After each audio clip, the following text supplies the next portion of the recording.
இன்னைக்கு என்ன தலைப்புனா சொப்பனம், கனவு குறிச்சு இன்னைக்கு நம்ம தியானிக்க போறோம். தேவன் கொடுக்கிற சொப்பனம் நல்லதா இல்ல இந்த சொப்பனம் எதுக்கு வருது? இந்த சொப்பனம் வந்தா நான் என்ன பண்ணணும்? சொப்பனம்னா என்ன? கனவு. எனக்கு அடிக்கடி கனவு பாஸ்டர் பயம்புறுத்துக்கிற மாதிரி வருகிறது. ஃபர்ஸ்ட் சில கனவுகள் தெரியுது ஏதோ கர்த்தர் சொல்லுகிறாருன்னு, ஆனா எனக்கு அர்த்தம் புரியல. ஃபர்ஸ்ட் சில நேரங்கள் கனவு வந்துட்டா நான் மறந்து போயிடுறேன். நான் என்ன பண்ணணும்? எத்தனை பேருக்கு இந்த டவுட் இருக்கு? போ யோனாவை கர்த்தர் தொடுகிறார். போ அந்த பட்டணம் போய் இந்த காரியத்தை சொல்லுன்னு. அது மறைப்பொருளாம் இல்லை, இதை போய் சொல்லு. அந்த ஊர் போ, நீ ஊரை பேர் தப்பா கூட போகக்கூடாதுன்னு ஊர் பேரு தெருவு பேர் எல்லாத்தையும் தெளிவாக சொல்லுவார். இது தரிசனம், இது அப்படியே நடக்கும். அங்கே ஒரு கழுதை இருக்கும், போ அங்கே இது இருக்கும் எடுத்துக்கோ. இதெல்லாம் டைரக்டா சொல்லுவார். கர்த்தர் ஒரு காரியத்தை சொல்றாருன்னா அதை டைரக்டா சொல்லுவார். மோச இடத்துல கர்த்தர் பேசினார். பேசி என்ன சொல்றாரு? போ என்ன பண்ணு, எல்லாரும் கதவுல என்ன பண்ணு, ஆட்டின் ரத்தத்தை தெளி. வாதை உங்க வீடுக்கு மட்டும் வராது. அதுல மறைப்பொருள் வச்சு அதை ஆராய்ச்சி பண்ணி என்ன பண்ணணும் இல்லை, சொல்ல வேண்டியதை கர்த்தர் தெளிவாய் சொன்னார். இது ஒரு விதமான வெளிப்பாடு. அதுல எந்த எக்ஸ்பிளேஷனும் உங்களுக்கு சொல்ல தேவையில்லை. கர்த்தர் சொப்பனத்துல டைரக்டாவே சொல்லுவார். செய்ய வேண்டியது அதுக்கு ஊரு பேரு தெரு பேரு ஆளு டேட்டு நேரம் கிழமை எல்லாத்தையும் தெளிவாய் அக்யூரேட்டாய் கர்த்தர் பேசுவார். இது கர்த்தருடைய முதல் காரியம். ஏன்னா மனிதன் எதுல ஸ்பெஷல்னா பேசுவதில் அவன் வல்லவன். அவனுக்கு நிகர் யாருமே இல்லை. பேசுனா ஒருத்தர் என்ன பண்ணிடுவான், மனைவியை ஏமாத்திடுவான், கணவனை ஏமாத்திடுவாங்க, சொந்தக்காரனை ஏமாத்திடுவாங்க. ஒரு அரை மணி நேரம் பேசி விட்டு பாருங்களேன், ஒரு இருதயத்தை ஈஸியாக என்ன பண்ண முடியும், கவர முடியும். அதனால அந்த வார்த்தை மூலமாக ஒருத்தரை தொட முடியும். இது மனிதனுடைய இயல்பான விஷயம். ஆனா அதை எடுத்து வசனத்தை நீ போதிக்கிறனா அது உனக்கு கொடுக்கப்பட்ட முதல் வரம். விசுவாசிகளாமே சொல்லுவேன். ஒரு மனிதன் யார் சரிப்படுத்துறாரோ அவர்களுக்கு கண்டுபிடிக்கவும் தெரியும் அர்த்தம். விசுவாசிகளாமே சொல்லுவேன். சில பேர் சும்மா ஒரு மனிதனை பயம் கொடுத்தி அவங்க என்ன பண்ண, உனக்கு இது இருக்கு அது இருக்கு அது இருக்கு, சரி வெளிப்பாடுக்கு என்ன, நீ நல்லா ஜெபம் பண்ணு, நீ நல்லா காணிக்க கொடு. எங்க கேள்வி இருக்கோ அங்கே விடுதலை உண்டு. விசுவாசிகளாமே சொல்லுவேன். கேள்வி இருக்குன்னா பதில் இருக்கணும். கர்த்தர் ஏற்கனவே ஒரு தரிசனத்தை பார்த்தது அன்னைக்கு நான் எழுதி வச்சதுனால என்னால ரெகக்னைஸ் பண்ண முடியுதோ, இதுதான் கர்த்தர் ஏதோ ஒன்று காரியத்தை என்ன பண்றாரு சொல்லுகிறார். இது ஊழியக்காரர்களுக்கு. உங்களுக்கு அம்மா ஊழியக்கார் வேற நீங்க வேறன்னு இல்லை, கர்த்தருக்கு எல்லாம் ஒண்ணுதான். அல்லேலூயா. விசுவாசிகளாமே சொல்லுமே, உங்களுக்கு வருகிற ஒவ்வொரு சொப்பனமும் தேவன் உங்களோடு பேசுவார். அல்லேலூயா.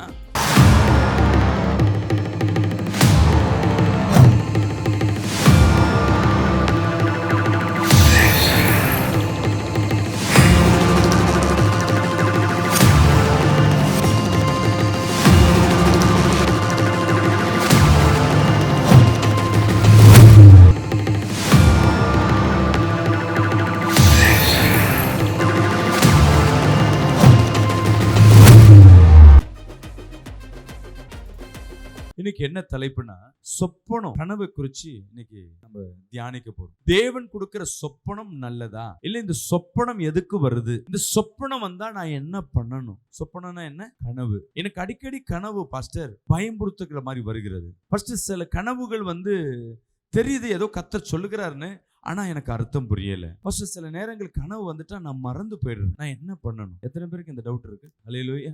என்ன கனவு வரும் நமக்கு அதிகமா? நான் சொல்றேன் உங்களை குறிச்சு. பாம்பு கனவு அதிகதி வரும். ஏதோ தொறுத்துற மாதிரி வருது பாஸ்டர். செத்த ஆவியில என்ன தொந்தரவு பண்ணிக்கொண்டே இருக்கு பாஸ்டர். அம்மாவா இல்லையா? செத்த ஆவி என்ன தொந்தரவு பண்ணிக்கொண்டே இருக்கு. செத்த எங்க மாமியார் வராங்க, செத்த எங்க அம்மா வராங்க, செத்த யாரோ ரொம்ப வருஷத்துக்கு முன்னாடி செத்தவங்களாம் என் கனவுல வர்றாங்க. இதுக்கெல்லாம் என்ன அர்த்தம்? ஒன்று தெரிஞ்சுக்கங்க. தேவன் உங்களிடம் பேசுவதுதான், அதுக்கு தான் சொப்பனம் என்று அர்த்தம். விசுவாசிகளாமே சொல்லுவோமே. கனவு என்பது என்ன? கர்த்தர் உன்னோடு கம்யூனிகேட் பண்ணுகிறார், உங்களோடு பேசுகிறார்னு அர்த்தம். ஏன்பா இது ஏற்கனவே சொல்லியிருக்கேன் உங்ககிட்ட. கர்த்தர் உங்களோடு பேச விரும்புகிறார், ஏதோ ஒரு காரியத்தை சொல்ல விரும்புகிறார், இல்லை ஏதோ ஒரு காரியத்தை செய்ய விரும்புகிறார். அதுதான் சொப்பனம். தரிசனம் வேற, சொப்பனம் வேற. தரிசனம் என்பது கண்ணை மூடி ஜெபம் பண்ணும் பொழுது ஜெபிக்கிற வேலையில வருகிற உணர்வுகள் எண்ணங்கள், அதற்கு பேரு தரிசனம். சொப்பனம் என்பது நீங்க தூங்குற வேலையில கர்த்தர் உங்களோடு பேசுகிறது தான் சொப்பனம். தூங்குற வேலையில கர்த்தர் உங்களோடு பேசுறாருன்னா ஏன் நிறைய நேரம் நம்ம கேட்போம், கர்த்தர் என்னோடு பேசட்டுமே. தேவன் எப்படி மோசேயோடு பேசினார், ஆபிரகாமோடு எப்படி பேசினார், தீர்க்கதரிசிகளோடு எப்படி பேசினார். எல்லாரோட கர்த்தர் பேச மாட்டார். ஒரு சிலர் நபர்களிடத்துல தான் பேசுவார். ஏன்னா அவர்களை கர்த்தர் தேர்ந்தெடுத்திருப்பார். அவருடைய குணாதிசயங்கள் தேவனுக்கு ரொம்ப பிரியமா இருந்திருக்கிறோம். அல்லேலூயா. நான் என்ன சொல்றேன்னு புரியும் நினைக்கிறேன். ஆபிரகாம் விசுவாசத்துல தெரிந்தவனா இருந்தான். அதனால தேவன் அவனோட பேச விரும்பினார். எப்படி பேசினார்? தேவ தூதர்கள் மூலமாக. டைரக்டா வந்து கர்த்தர் பேசல. தேவ தூதர் என்ன பண்ணாரு? அவனோட பேசும்படியாக கர்த்தர் சொல்ற வார்த்தையை அவனிடத்துல சொல்லி அனுப்பினார். இங்க கவனிங்க. ஆனா மோசே இடத்துல தேவன் பேசினார். எப்படியா? முகமுகமாய் பேசினார். அல்லேலூயா. நல்லா ஆமென் சொல்லுவோமே. ஏன்னா இவனை ரொம்ப பிடிச்சிருக்கு. அநேகரால இவன் ஒதுக்கப்பட்டவனாய் காணப்படுகிறான், தனி மரமாய் நின்று கொண்டிருக்கிறான். அதனால தேவன் மோசையோடு பேசுகிறார். அல்லேலூயா. முகமுகமாய் பேசினார். மோசையோடு பேசுனது போல இந்த உலகத்தில் யாரிடத்துல முகமுகமா பேசல. சில வேளைகள்ல தேவன் எப்படி பேசினார்? அவர் சத்தம் தேவ தூதர்கள் மூலமாக, தீர்க்கதரிசிகள் மூலமாக கர்த்தர் மனிதனோடு பேசிக் கொண்டிருந்தார். அல்லேலூயா. நிறைய தீர்க்கதரிசிகள் பார்த்திருப்போம். எலியா, எலிசா. அல்லேலூயா. மோசே கூட சில நேரம் தீர்க்கதரிசி தான். தேவன் அவர்களோடு வந்து தேவன் மனிதனோடு பேசுவார். ஏன் நேரடியாக பேச மாட்டார்?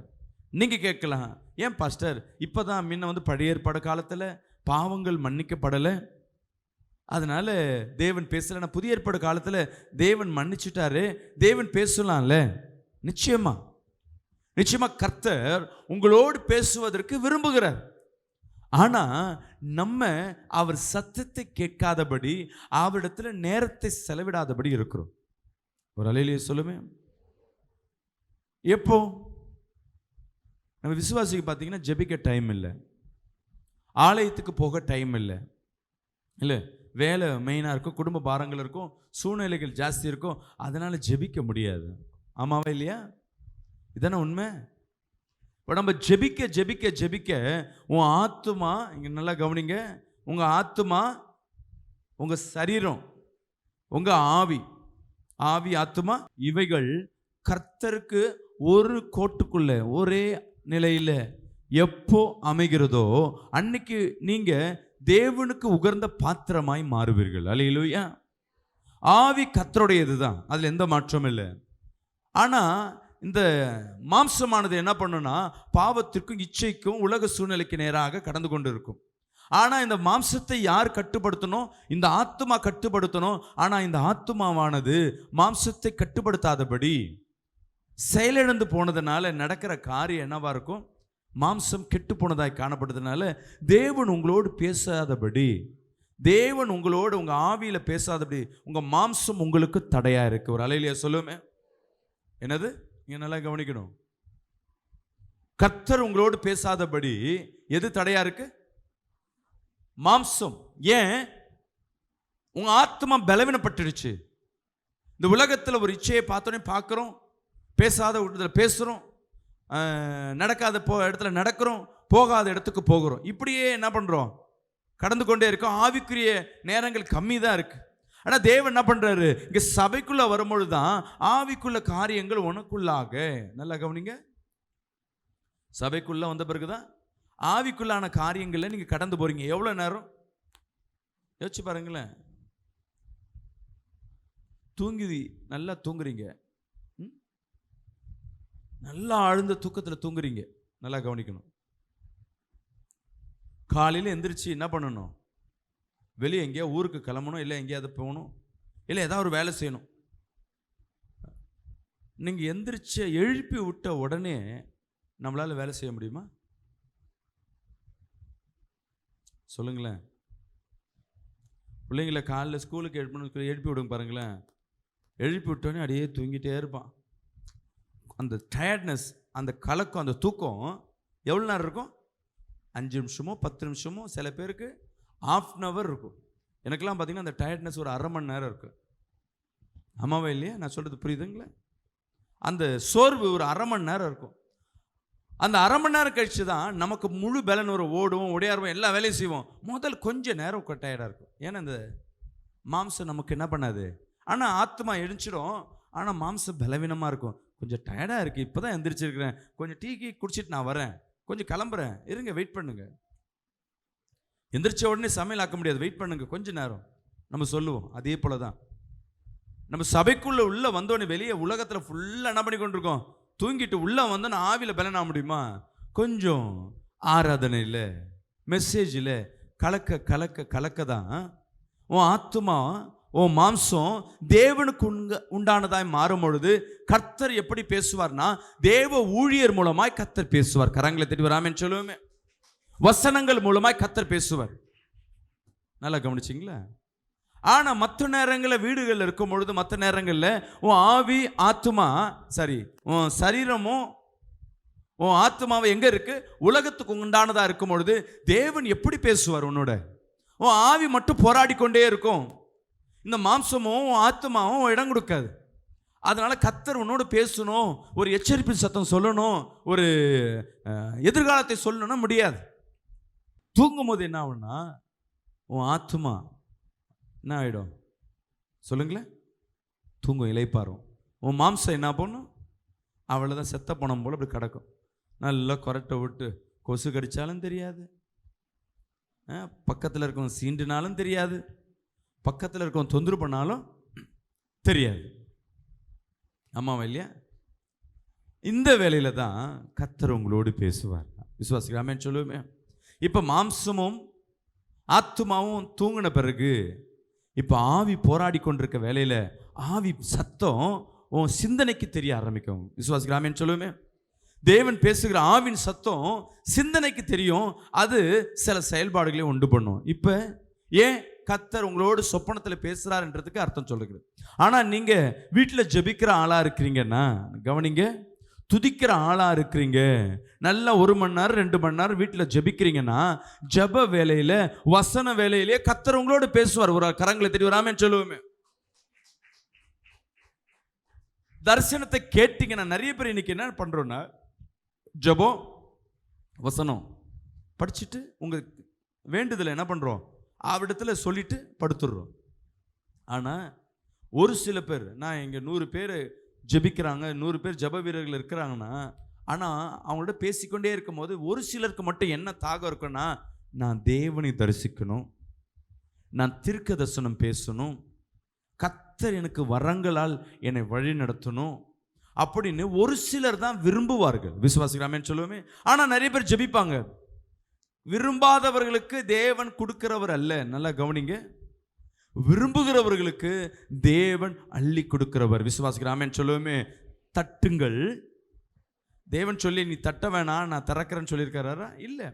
நீ தேடாம இரு, நீ கண்டடைவன் கத்த சொல்லியிருக்கிற. தேடுகிறவர்களுக்கு தான் கண்டடைய முடியும்.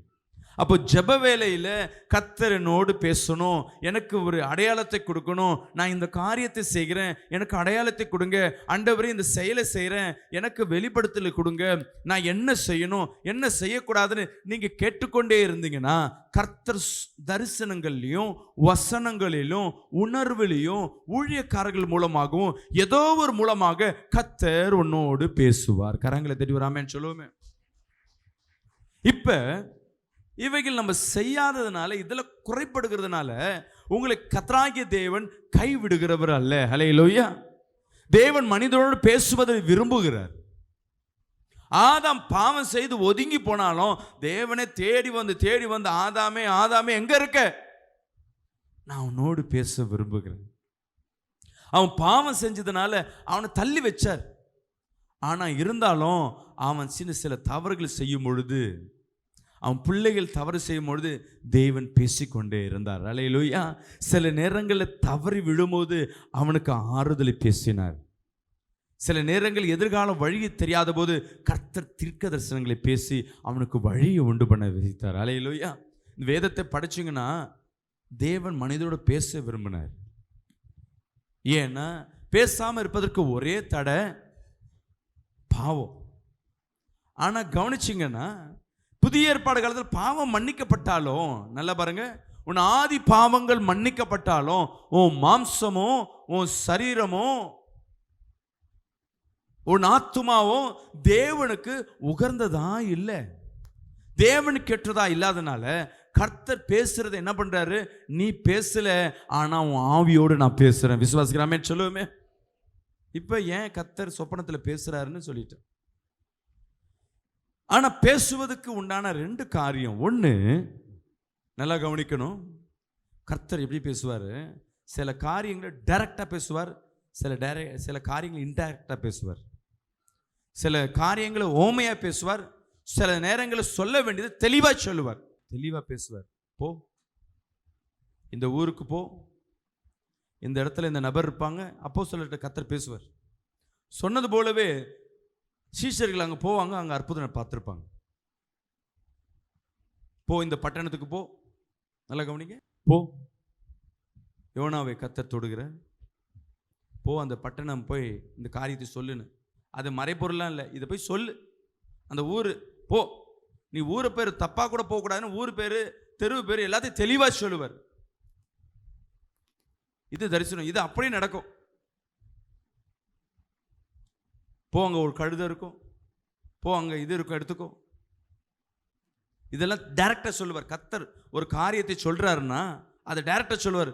மோசே இடத்துல கர்த்தர் பேசினார், பேசி என்ன சொல்றாரு, போ என்ன பண்ணு, எல்லாரும் கதவுலையும் என்ன பண்ணு, ஆட்டின் ரத்தத்தை தெளி, வாதை உங்க வீடுக்கு மட்டும் வராது.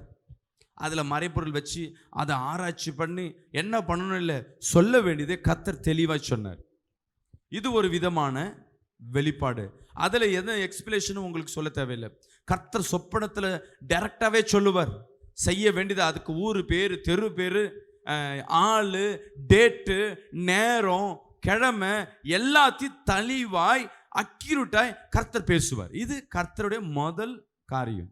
இன்னொன்று காரியம் தான் நம்ம எல்லாம் குழம்பி போய் நிற்போம், அதை புரிஞ்சுக்கொள்ள முடியாது. என்ன அப்படின்னு பார்த்தீங்கன்னா, இன்னொரு காரியம் அவர் மறைபொருளாய் சொல்லுவார். அல்லேலூயா, விசுவாசிக்கிறாமேன்னு சொல்லுவோமே. மறைபொருளாய் சொன்னது நமக்கு நிறைய தெரியும், நிறைய காரியம் மறைபொருளாய். யோசேப்பின் சொப்பனம் உங்களுக்கு தெரியும், தானியேலோடு பேசுகிற சொப்பனம் நம்மளுக்கு தெரியும், நீதிமொழிகள் வெளிப்படுத்தின விசேஷம் எழுதின சொப்பனம் தெரியும். இதுவரையும் வெளிப்படுத்தின விசேஷத்துக்கு எவ்வளோ போதகர்கள் வந்து விளக்கம் கொடுக்குறாங்க, ஆனால் கரெக்டான விளக்கம், கரெக்டான ஒரு காரியத்தை யாராலையும் சொல்ல முடியல. ஏன்னா தரிசனம் பெற்றவர் ஒருத்தர், அதே தரிசனம் உடையவர் தான் என்ன பண்ண முடியும், அதன் விளக்கத்தை பார்க்க முடியும். அதனால தான் 9 வரங்கள்ல கடைசி வரம் வியாக்கியானம் பண்ணுகிற வரம். விசுவாசிக்கலாமே சொல்லுவோமே. 9 வரங்கள் என்னென்ன வரங்க? 1 கொரிந்தியர் 12ஆம் அதிகாரம் 4ஆம் வசனத்திலிருந்து அப்படியே எல்லாம் படிப்போமா? வரங்களில் வித்தியாசங்கள் உண்டு, கவனிங்க, வரங்கள்ல வித்தியாசம் உண்டு, ஆவியானவர் ஒருவரே. ஆவியானவர் ஒருவரே. அல்லேலூயா. வரங்களை செய்கிறவர் யார் தெரிஞ்சுக்குங்க, யாரு? ஆவியானவர். இயேசு கிறிஸ்து அல்ல, பிதா அல்ல. நல்லா கவனிங்க, வரங்கள்னாவே அற்புதம்னாவே கிஃப்ட்னாவே ஆவியானவர். அல்லேலூயா. இதுல நம்ம தெளிவாயிடணும். 2வது, ஊழியங்களிலும் வித்தியாசங்கள் உண்டு. இங்க பாருங்க, வரங்களுக்கு யாரு? நல்லா சொல்லுங்க, ஆவியானவர். ஊழியங்கள்ல வித்தியாசம் உண்டு, கர்த்தர் ஒருவரே. கர்த்தர் ஒருவரே. விசுவாசிக்கிறாமே சொல்லுவோமே. ஊழியத்துக்கு யாரு? கர்த்தர். கர்த்தர்னா யாரு? கர்த்தராகிய. ஊழியனாவே யாரு? ஊழியனாவே இயேசு. இயேசு கிறிஸ்துவின் பிறப்பு, வளர்ப்பு, இறப்பு, உயிர்ப்பு, இது 4 சேர்ந்துதான் சுவிசேஷம். இது 4 சேர்ந்துதான் ஊழியம். இவைகளுக்குள்ளாக கலந்ததுதான். அடுத்தது, கிரியைகளிலேயும் வித்தியாசங்கள் உண்டு. கிரியைகளிலே வித்தியாசம் உண்டு, எல்லாருக்குள்ளும் எல்லாவற்றையும் நடப்பிக்கிற தேவன் ஒருவர். அல்லேலூயா. ஒரு ஆமென் சொல்லுவோமே. பிதா எல்லாவற்றிலும் எல்லாவற்றையும் அடக்கி ஆளுகிறவர் யாரா இருக்கிறாரு? பிதா. இந்த 2 பேர் வரங்களும் ஊழியமும் ஒன்று சேர்ந்தா அதுக்கு பேர் பிதாவாய் மாறுகிறது. பிதா வேற, இயேசு வேற, ஆவியான வேற இல்ல. 3 பேரும் நம்ம வாழ்க்கையில இடைப்படுகிற தேவ மனிதர்களாய் மாறுகிறார்கள். அல்லேலூயா. அம்மாவா இல்லையா? சில பேர் என்ன பண்ணுவாங்க, நான் ஒன்லி ஃபார் ஜீசஸ் தான் கும்பிடுவேன். சில குரூப் இருக்கு. சில பேர் என்ன பண்ணுவாங்க, இவங்கெல்லாம் வேஸ்ட்டுங்க, நான் ஒன்லி ஃபார், நான் யாரை பட்டு பார்க்குறேன், ஆவியானவர் மட்டும்தான் எனக்கு. ஓகே, நல்லது. சில பேர் என்ன பண்ணுவாங்க, ஒன்லி பிதா தான் எல்லாத்துக்கும், இவங்க 2 பேர் வேண்டாம். சில குரூப் சுற்றிட்டே இருக்கும். பிதா எப்படின்னா, கல்லுக்கு கல் பல்லுக்கு பல். நீ கரெக்டாக இருந்தீங்கன்னா உனக்கு எல்லாமே கிடைக்கும். அன்பாக இருந்தீங்கன்னா அன்பாக கிடைக்கும். நீ பாவம் செஞ்சுன்னா கர்த்தர் உன்னை உண்டுலன்னு ஆக்கிடுவார். உனக்கு மன்னிப்பே கிடையாது. மன்னிப்பு கொடுக்கிறவர் இயேசு கிறிஸ்து ஒருவரே. ஹல்லேலூயா. வரங்களை செய்கிறவர் ஆவியானவர். இவை 2மே பிதாவிடத்துல கொண்டு போவதான். இப்போ 3 பேரும் நமக்கு தேவை. இந்த ஆவியானவரையும் இயேசு கிறிஸ்து எதற்காக நம்ம வணங்குறோம், நம்ம அவர்கள் செயல்பாடுகளை விரும்புகிறோம், அவர்கள் சொல் பேச்சு கேட்குறோன்னா பிதாவிடத்தில் சேர்வதற்காக. ஹல்லேலூயா. இவங்க 2 பேர் இல்லாமல் பிதாவிடத்தில் என்ன பண்ண முடியாது, நம்மளால போக முடியாது. அதில் தெளிவாக இருக்கணும். இப்போ வரங்களுக்கு யாரு, வரங்களில் வித்தியாசம் உண்டு, அது ஆவியானவர். ஊழியத்தில் வித்தியாசம் உண்டு, அது கர்த்தர் ஒருவர் இயேசு கிறிஸ்து. இவைகள் எல்லாம் உட்பட்டவர் தான் யாரா இருக்கிறா, தேவனாகிய கர்த்தர். இப்ப படிங்க. ஆவியினுடைய அனுக்கிரகம் அவனவனுடைய பிரயோஜனத்திற்கென்று அளிக்கப்பட்டிருக்கு. வரங்கள் என்பது அவன் பிரயோஜனம்.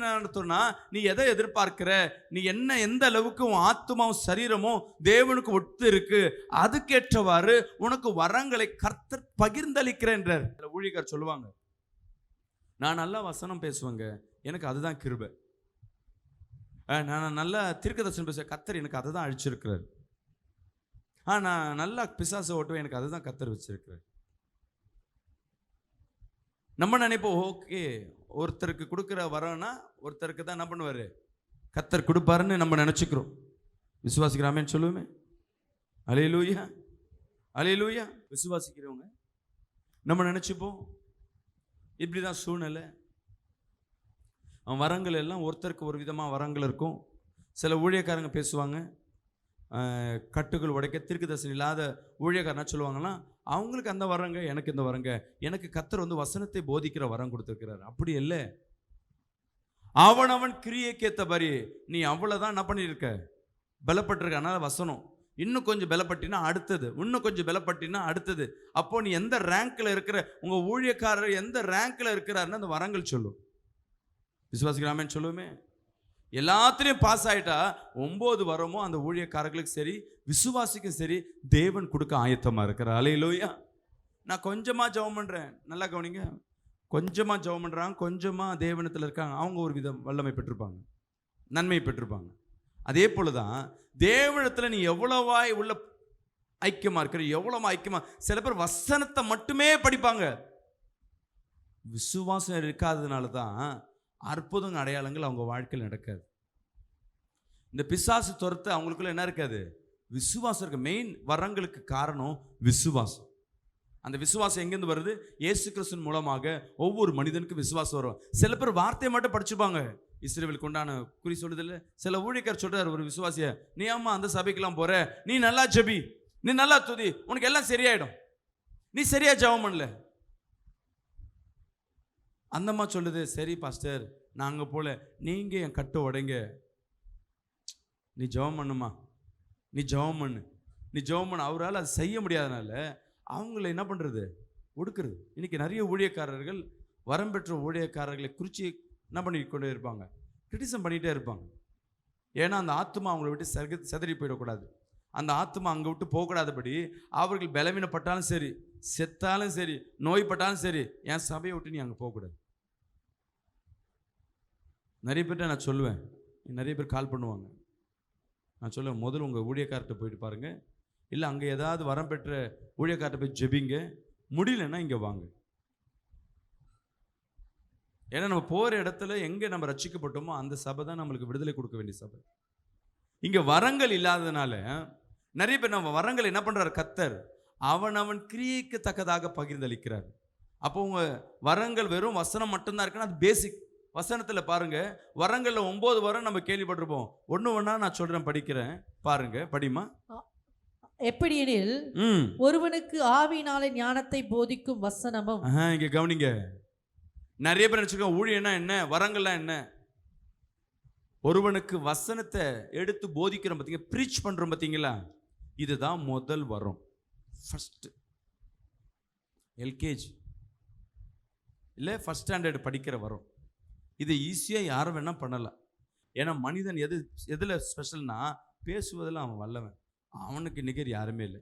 பேசுனா ஒருத்தர் என்ன பண்ணிவிடுவான், மனைவியை ஏமாற்றிடுவான், கணவனை ஏமாற்றிடுவாங்க, சொந்தக்காரனை ஏமாற்றிடுவாங்க. ஒரு அரை மணி நேரம் பேசி விட்டு பாருங்களேன், ஒரு இருதயத்தை ஈஸியாக என்ன பண்ண முடியும், கவர முடியும். அதனால் அந்த வார்த்தை மூலமாக ஒருத்தரை தொட முடியும். இது மனிதனுடைய இயல்பான விஷயம். ஆனால் அதை எடுத்து வசனத்தை நீ போதிக்கிறேன்னா அது உனக்கு கொடுக்கப்பட்ட முதல் வரம். விசுவாசிக்கிறாமேன்னு சொல்லுவோமே. சில பேர் நல்லா ப்ரீச் பண்ணுவாங்க, அது கர்த்தர் அவங்களுக்கு கொடுக்கப்பட்ட முதல் வரம்.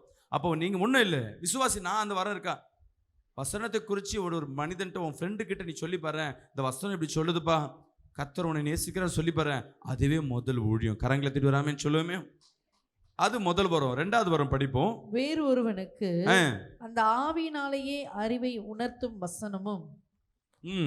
வேறொருவனுக்கு வசனத்தை சொல்றது ஒரு வரம். ரெண்டாவது வரம் ஆவினால வசன உணர்வும்படியாக. நிறைய பேர் ப்ரீச் பண்ணுவாங்க, கவனிச்சு பாருங்க, அவங்க பாட்டுன்னு போயினே இருப்பாங்க. ஆனா தேவன் ப்ரீச் பண்றாருன்னா, தேவன் ஒரு ப்ரீச் பண்றாருன்னா எப்படி இருக்கும் கவனிச்சு பாருங்க. தேவன் ஒரு வார்த்தையை பேசுகிறாருன்னா எப்படி இருக்கும், உங்களோடு பேசுறது போலவே இருக்கும். அது எல்லா ஊழியக்கார்ட்டும் இருக்காது. சில ஊழியக்காரர்கள் மெசேஜ் கொடுக்குறாங்க, 1 மணி நேரம் கொடுக்குறாங்க, 2 மணி நேரம் கொடுத்தாலும் கொடுக்குற டைமே தெரியாது.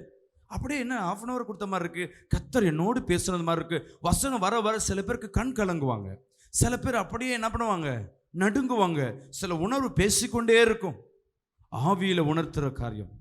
வசனத்தை படிச்சது அப்படியே சொல்றது முதல் வரும். ரெண்டாவது ஆவியில ஊழியக்காரர் நிரம்பப்பட்டு ஆவியில பேச பேச இன்னொருத்தர் இருதயம் ஒவ்வொரு வசனமும் தொட ஆரம்பிக்கும். இதுதான் ரெண்டாவது வரும். செகண்ட் கிளாஸ் 2ஆம் வகுப்பு போயிட்டாங்கன்னு அர்த்தம். 3வது படிங்க.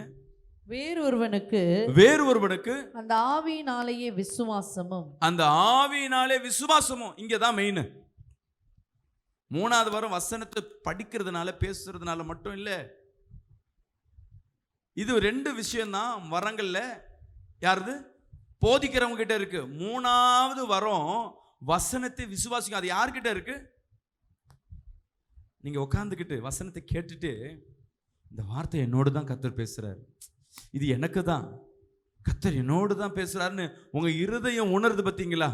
விசுவாசிக்கிறீங்களே, இனிய கவலை மாறப்போகுது, தேவன் என் வாழ்க்கையில வந்துட்டார், நிச்சயமா எனக்கு விடுதலை உண்டு அப்படின்னு வார்த்தையை கேட்ட உடனே நீங்க விசுவாசிக்கிறீங்களே, இந்த வரத்தை நீங்க பெற்றுட்டீங்கன்னு அர்த்தம். கரங்களை தட்டி வராமேன்னு சொல்லுவோமே. கொஸ்டின் இருக்கலாம், பாஸ்டர் அப்ப இந்த வரம் ஊழியக்காரர் கிடையாதா? உண்மையை சொல்லட்டுங்களா, நிறைய ஊழியக்காரர் வசனத்தை பேசுவாங்க, ஆனா குறையா பேசுவாங்க, பின்னாடி கவலையா இருப்பாங்க. ஒன்றுமே இல்லை, ஒன்றுமே நடக்கலை, இப்படியே இருக்கு, அப்படியே இருக்கு, இப்படியே. ஆனால் வசனத்தை யார் பேசுவா? நான் சொல்றது மட்டும்தான், ஆனால் எனக்கு கிடையாது. நீயே கடன் வாங்காதே இருப்பாய், உன் வீட்டில் சமாதானம், உன் வாதை உன் கூடாரத்தை எனக்கு வசனம்லாம் சொல்லிடுவேன். ஒரு பலவீனம் வந்து ஒரு மாத்திரத்தை சாப்பிட்டு போட்டு, கர்த்தர் என்னை கைவிட்டார், ஊழியக்காரர் சொல்லுவாங்க, ஊழியக்காரர் குடும்பம் சொல்லுவாங்க. அப்போ என்ன அர்த்தம்? அவங்களுக்குள்ள வசனத்தை விசுவாசிக்கிறேன். நிறைய பேர் வசனத்தை போதிக்கிறேன். இப்போ சில ஊழியக்காரங்க இடத்துல மீட்டிங்க்கு நான் போயிருப்பேன். அதில் ஊழியக்காரங்க ஒரு 200 பேர் இருக்கிறாங்கன்னா மெசேஜ் கொடுக்குறோன்னு வச்சுங்களேன், செய்தி எல்லாருக்கும் கர்த்தர் பேசுகிறாரு. அதில் ரொம்ப தேர்ச்சி பெற்ற, ரொம்ப முதிர்வையாக இருக்கிற, நிறைய வசனத்தை தியானிக்கிறவங்க, நிறைய ஆராய்ஞ்சவங்க என்ன பண்ணுவாங்கன்னா, வசனத்தை அப்படியே கேட்காம வேற ஒரு சிந்தனை இருப்பாங்க. என்னன்னா, இதோடு நான் நல்ல வசனம் மெசேஜ் என்ன பண்ணுவேன், போதிப்பேன். இதை இவர் இப்படி பேசும்போது இப்படி பேசியிருக்கலாம், அதில் இருக்க குறைகளை கண்டுபிடிச்சிட்டே இருப்பாங்க. ஏன் இவரை காட்டில நான் என்ன பண்ணுவேன், ஆனால் அவருக்குள்ளே இயேசு கிறிஸ்து பேசுகிறாருன்னு. ஆனால் ஒரு ஊழியக்கார் வந்து சொல்லுவார், ஆண்டவர் என்னோடு பேசினார், அல்லேலூயா, ஐயா நீங்கள் கொடுத்த மெசேஜ் எனக்குள்ளாக இருந்தது. ஒருத்த சொல்லுவார், இதை எனக்கு கொடுத்துருந்தா நான் சூப்பராக பேசியிருப்பேன். ஏன்னா நான் கொடுக்குறதா மெசேஜ், மற்றவங்க கொடுக்குறது, அல்லேலூயா. இதெல்லாம் உணர்வு யாருன்னா தேவன் கொடுக்கறது இல்லை, இதெல்லாம் சாத்தான் கொடுக்குறது. விசுவாசம் இல்லை. அவன் இங்கே பாருங்கம்மா, பாவத்தோடு இச்சையோடு பல தவறுகளை செய்துட்டு கூட இங்க வந்திருக்கலாம். கண்ணை மூடி வசனத்தை கேட்டீங்கன்னா கர்த்தர் அவர்கள் மூலமா கர்த்தர் உன்னோடு பேசுவார். அல்லேலூயா. ஏன்னா நிக்கிற இடம் தேவ பலிபீடம். விசுவாசிக்கிறாமேன்னு சொல்லுவோமே. நான் மனப்படமா பண்ணி இங்க பாருங்க, பெண்டுகாஸ் சர்ச்சில் தான் கர்த்தர் கொடுக்குற வசனத்தை பேசுவாங்க.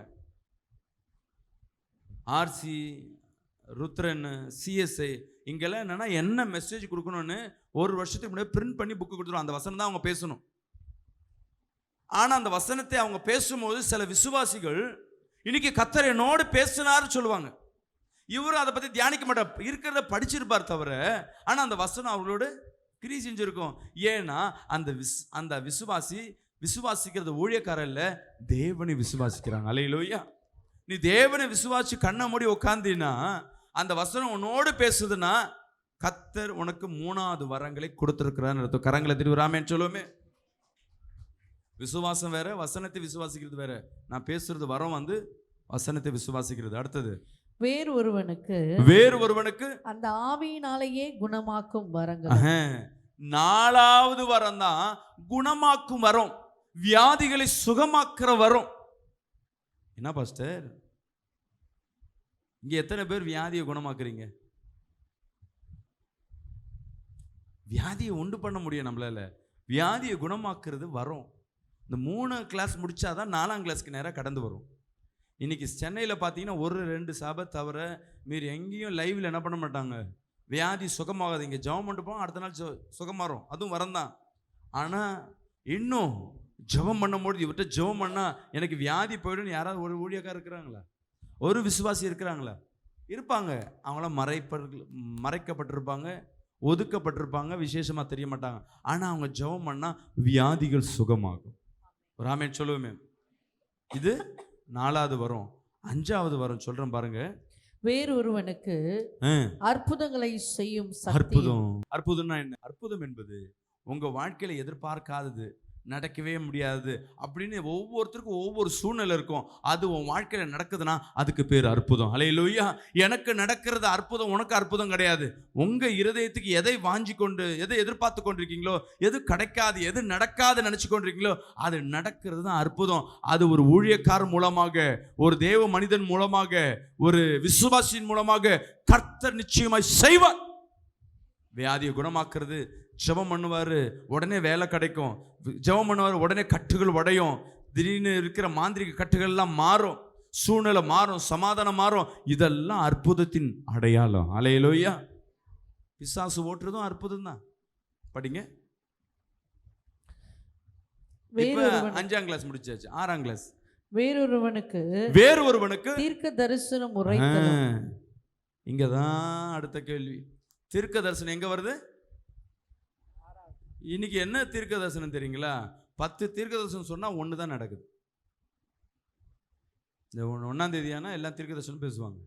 10 தீர்க்க தரிசனத்துல இந்த போன ஆண்டு பேசின 10 வார்த்தையில கர்த்தர் 2 வார்த்தை நடத்திட்டார். அப்போ 8 வார்த்தை பேசுனது யாரு? சொல்லுங்களேன். 8 வார்த்தை பேசுனது யாரு? 2 ஃப்ளூக்ல ஓடி இருக்கும், குத்து மதிப்பா பேசியிருப்பாங்க. தீர்க்க தரிசனம் என்பது கர்த்தர் பேசுகிறது, அது பேசினா அப்படியே நடக்கும். அல்லேலூயா. நிறைய பேர் நினைப்பாங்க தீர்க்க தரிசனம் என்ன, வருவார் கூப்பிட்டு ஒரு வாக்குத்தத்த வசனத்தை, நான் 10-50 வாக்குத்தத்தத்தை மனப்பாடம் பண்ணிட்டு தலையில கை வச்சு ஒவ்வொருத்தருக்கும் ஒரு வாக்குத்தத்தம், அதுல என்ன பண்ணுவாங்க, ஏதோ ஒன்று உட்கார பணமழை உழுந்த கதைன்னு சொல்லுவாங்கல்ல, ஏதோ ஒரு வாக்குத்தத்தம் தான் கர்த்தர் அவங்க வாழ்க்கையில பேச. என்னைக்காவது தீர்க்கதரிசி பழைய ஏற்பாட்டில் எடுத்து பாருங்க, யாருக்காவது வாக்குத்தத்தங்களை கொடுத்து பிளஸ் பண்ணியிருக்கிறாங்களா? புதிய ஏற்பாட்டில் கூட யாருக்காவது வாக்குத்தத்தங்களை கொடுத்து பிளஸ் பண்ணியிருக்காங்க? தீர்க்க தரிசனம் வாஸ்தனா என்ன தெரியுங்களா? தீர்க்கமாய் தெளிவாய் உங்க வாழ்க்கையில நடக்கிறதையும் நடக்க போறதையும் சொல்லுகிறது. ஒரு ஆமென் சொல்லுவோமே. பேசுறதுல ஒரு சமாதானம் இருக்கும், ஒரு விடுதலை இருக்கும். முதல் கர்த்தர் உன்னோடு பேசுறாருன்னா அது எச்சரிப்பின் சத்தமாக தான் இருக்கும். விசுவாசிக்கிறாமே சொல்லுவோமே. எச்சரிப்பின் சத்தம்னா என்ன? நீ இந்த பாவம் செய்கிற இதை விட்டு வெளியே வா, உனக்கு இந்த ஆபத்து வரப்போகுது, உஷாராயிரு, நீ இந்த காரியத்தை பண்ணிக்கொண்டே இருக்கிற. ஏன்னா பாவம் தான் உன் ஆசீர்வாதத்துக்கு தடையா இருக்கு. தேவன் உன் பாவம் செய்வதையும் துடிகரமாக செய்கிறதையும் வருகிற ஆபத்தையும் தடுக்கிறது தான் தீர்க்க தரிசனம். பழைய ஏற்பாடு காலத்துல எங்கேயாவது போய் வாக்குத்தத்தங்களை கொடுத்துட்டு வந்தாரா? தீர்க்க தரிசனம் தெளிவாய் முதல் கர்த்தர் உங்களோட பேசுறாருன்னா எச்சரிப்பின் சத்தம் தான். உன் உணர்வு இருதயம் மாறும். ஆனா சில பேர் என்ன பண்ணுவாங்களா, அதுவே கையில வச்சுக்கிட்டு நீ இந்த காலத்துல இந்த பாவம் செஞ்ச, கர்த்தர் பாஸ்டர் மூலமா கரெக்டா பேசுறாரு. ஒரு பாவம் உன் பாவத்தை கர்த்தரிடத்துல முறையிட்டு கர்த்தர் மன்னிச்சிருந்தாருன்னா, மீண்டும் ஒரு ஊழியக்காரன் மூலமா பேசுறாருன்னா அந்த பாவத்தை குறித்து, அது கர்த்தர் அல்ல, பிசாசு தான் முடிஞ்சவைகளை பேசிக்கொண்டே இருக்கும். தேவன் பேசுறாருன்னா ஒரு பாவத்தை நீ கரண்ட்ல நீ பண்ணிக்கொண்டே இருக்கிறான்னா அந்த பாவத்தை மட்டுமே தான் கர்த்தர் சொல்லுவார், தவிர முடிஞ்சு போனதை கர்த்தர் சொல்ல மாட்டார். நீ 2 வருஷத்துக்கு முன்னாடி 3 வருஷத்துக்கு முன்னாடி நீ இந்த தப்பு பண்ணல, கர்த்தர் சொல்றாருனாவே அது கர்த்தர் இல்லை, அது பேசுறது யார்? அந்த ஊழியக்காரர் மூலமா. கர்த்தர் பேசுறாருன்னா இப்ப நிகழ்ந்து கொண்டிருக்கிறத கர்த்தர் பேசுவார். அல்லேலூயா. ரெண்டாவது, இதுல இருந்து வருவதற்கு உண்டான வழியும் கர்த்தர் பேசுவார். சில பேர் சொல்லுவாங்க, பாஸ்டர் நான் ஒரு ஜெபம் பண்ணேன், எனக்கு இந்த மாந்திரிக கட்டு வயிற்றுல மருந்து இருக்குன்னு சொல்லிட்டாங்க பாஸ்டர், ஒரு தீர்க்கதரிசி சொன்னாங்க. நான் சொன்னாங்கல்லம்மா அந்த கட்டை எடுக்க வேண்டியதானே? இல்லை, அது அவங்க வேலை இல்லையா? ஆமா, கர்த்தர் என்கிட்ட ஒரு வேலை சொல்றாரு, ஒரு பிரச்சனை சொல்றாரு. என்ன சொல்றாரு? இந்த இடத்துல பார் அழுக்கா இருக்கு அப்படின்னு என்கிட்ட சொல்றாரு. அப்படின்னு என்ன அர்த்தம் சொல்லுங்களேன்? அழுக்குன்னு நான் சொல்லிட்டு போறது என் வேலையா, இல்லை கிளீன் பண்றது என் வேலையா? நான் சொல்லிட்டு இன்னொருத்தர் வேலை வாங்குறது, வேலை வாங்கல, சொன்னது கர்த்தர் எனக்கு அந்த இடத்த கிளீன் பண்ணணும். ஒன்று நான் செய்யணும், இல்லை யாரையாவது விசுவாசிக்கிறாமே சொல்லுவோமே. இப்போ கர்த்தர் ஒரு மனிதனுக்கு வெளிப்பாடுகளை கொடுக்கிறார். இந்த மனிதனுக்கு இந்த பிரச்சனை இருக்குன்னா விடுதலை யார் கொடுப்பா? கர்த்தர் தான் கொடுப்பாரு. யார்கிட்ட, யார் மூலமா கர்த்தர் பேசுகிறாரோ அவர்களுக்கே கர்த்தர் விடுதலை கொடுப்பார். விசுவாசிக்கிறாமே சொல்லுவோமே. ஒரு டாக்டர் கண்டுபிடிக்கிற ஆப்ரேஷன் பண்ணும்பொழுது என்ன பண்றாரு? இருதயத்தில் அடைப்புன்னு ஒரு டாக்டர் கண்டுபிடிக்கிறாரு. ஆனா சொல்றாரு, ஹார்ட் பிரிச்சுட்டேன், அடைப்பை கண்டுபிடிச்சிட்டேன், இன்னொரு டாக்டரை வச்சு என்ன பண்ணிக்கோ. இதெல்லாம் எனக்கு தெரியாது. உண்மையான நல்ல டாக்டர்னா என்ன அர்த்தம்? கண்டுபிடிக்கிறதும் அவர் தான் இருக்கணும், சரிப்படுத்துறதும் அவர் தான் இருக்கும். ஒரு மனிதன் யார் சரிப்படுத்துறாரோ அவர்களுக்கு கண்டுபிடிக்கவும் தெரியும்னு அர்த்தம். விசுவாசிக்கலாமே சொல்லுவேன். சில பேர் சும்மா ஒரு மனிதனை பயம் கொடுத்தி அவங்க என்ன பண்ண, உனக்கு இது இருக்கு, அது இருக்கு, அது இருக்கு, சரி வெளிப்பாடுக்கு என்ன, நீ நல்லா ஜெபம் பண்ணு, நீ நல்லா காணிக்க கொடு. எங்க கேள்வி இருக்கோ அங்கே விடுதலை உண்டு. விசுவாசிக்கலாமே சொல்லுவேன். கேள்வி இருக்குன்னா பதில் இருக்கணும். தெரிஞ்சுக்கங்க, தீர்க்க தரிசனம் என்பது கர்த்தர் உன்னோடு பேசுகிறார்னா ஒன்று உன் இருதயம் மாற்றப்படும். விசுவாசிக்கலாமே சொல்லுவோமே. அதுல ஒரு ஆக்கப்பூர்வமான காரியங்கள் இருக்கும், ஒரு விடுதலை இருக்கும் நிச்சயமா. ராமேன் சொல்லுவோமே. 2 மாசத்துக்கு அப்புறம் உன் வீட்டில் ஒரு மாற்றம் இருக்குன்னா கண்டிப்பா மாற்றம் இருக்கும். சில தீர்க்க தரிசனங்கள் தேவன் தவறாய் ஒரு மனிதனை மாற்ற மாட்டார். தெரிஞ்சுக்கங்க, தேவன் பேசுகிறார்னா அது நடக்கும். விசுவாசிக்கலாமே சொல்லுவோமே. தீர்க்க தரிசனத்துக்காக நான் இவ்வளவு விளக்கம் கொடுக்குறேன், ஏன்னா அதுதான் அடுத்தது சொப்பனத்துக்கு உண்டான காரணம். அடுத்தது படிங்க. வேறு ஒருவனுக்கு ஆவிகளை பகுத்தறிவது. இது முக்கியமான வரும். ஆவினா என்ன? 2 விதமான ஆவி. பிசாசின் ஆவி. ஒருத்தருக்கு ஜெபம் பண்ணும்பொழுது உள்ள என்ன ஆவி இருக்கு? சூனியத்தின் செத்த ஆவியா, இல்ல மாந்திரிகத்தின் ஆவியா, எப்படிப்பட்ட ஆவி உள்ள இருக்கு? இது வரங்களுக்கு செயல்படும். இன்னொன்று, ஒரு நபர் என்னோடு பேச வராங்கன்னா இவங்க என்ன நோக்கத்தில் வராங்க? ஒரு ஆண் பேச வராங்கன்னா, ஒரு பெண் பேச வராங்கன்னா என்ன நோக்கம், என்ன சிந்தனை? சில பேர் பேசாதவங்க, sister praise lord, brother praise lord, உங்களுக்கு தான் பேசணும்னு நினச்சேன், நினப்பாவே இருந்தது, திடீர்னு பேசுகிறாங்கன்னா என்ன அர்த்தம்? நீ ஏமாந்துடக்கூடாது. அந்த சிரிப்பை பார்த்துட்டு ஏதோ உங்ககிட்ட பிடுங்க ஆரம்பிக்கிறான், ஏதோ ஏமாற்ற போகிறான்னு அர்த்தம். அல்லேலூயா. காசு கேட்கறதுக்கு தான் இந்த டைலாக் பேசுவாங்க. ஏன் ஏமாறுவேன்? ஆவியை பகுத்தறிவிற அந்த வர இல்லைன்னா, இது ஊழியக்காரக்க வேணும், விசுவாசிக்க வேணும். உன் மனைவி, உன் பிள்ளைகளை சில நேரம் வளர்க்க முடியாது. காரணம் என்னன்னு பார்த்தீங்கன்னா, ஆவியை பகுத்தறிய முடியாது. பிள்ளைய பார்த்தா நல்ல பிள்ளை மாதிரியே தெரியும். நம்ம வீட்டில் இருக்க பிள்ளைங்க அந்த பிள்ளை மாதிரி ஒரு கோல்டு எங்கேயுமே இருக்காது. ஆனால் ஒன்னே ஒன்று தான் தெரியணும், நீங்களே இவ்வளோ ஆட்டம் போட்டிங்கன்னா உன் பிள்ளை என்ன மாதிரி ஆட்டம் போட்டிருக்கோம், அந்த பிள்ளை நல்ல பிள்ளையாவா இருக்கும். ஜபத்தில் இருக்கிறதுனால கொஞ்சம் பாதுகாக்கப்படும். அந்த பயம் இருந்தா, ஐயோ நான் என்னென்ன வேலை பண்ணேன், நான் 8னா பிள்ளை 16 அடி பாயுமே, அந்த பயம். என் பிள்ளை ஒன்றும் செய்யாதுங்க, தப்பு பண்ணா நான் இல்லை, என் பிள்ளைய கெடுக்கிறதே அவன் தான், இன்னொருத்தர் மேலே கை காட்டும். ஆவியை பகுத்தறியுதுன்னா உன் பிள்ளை சிந்தனை எப்படி இருக்கு, உன் மனைவி சிந்தனை எப்படி இருக்கு, உன் கணவன் சிந்தனை எப்படி இருக்கு, இப்படி நம்ம பகுத்தறியும் பொழுதே நம்ம அங்கே ஜாக்கிரதை உள்ளவர்களாக இருப்போம்.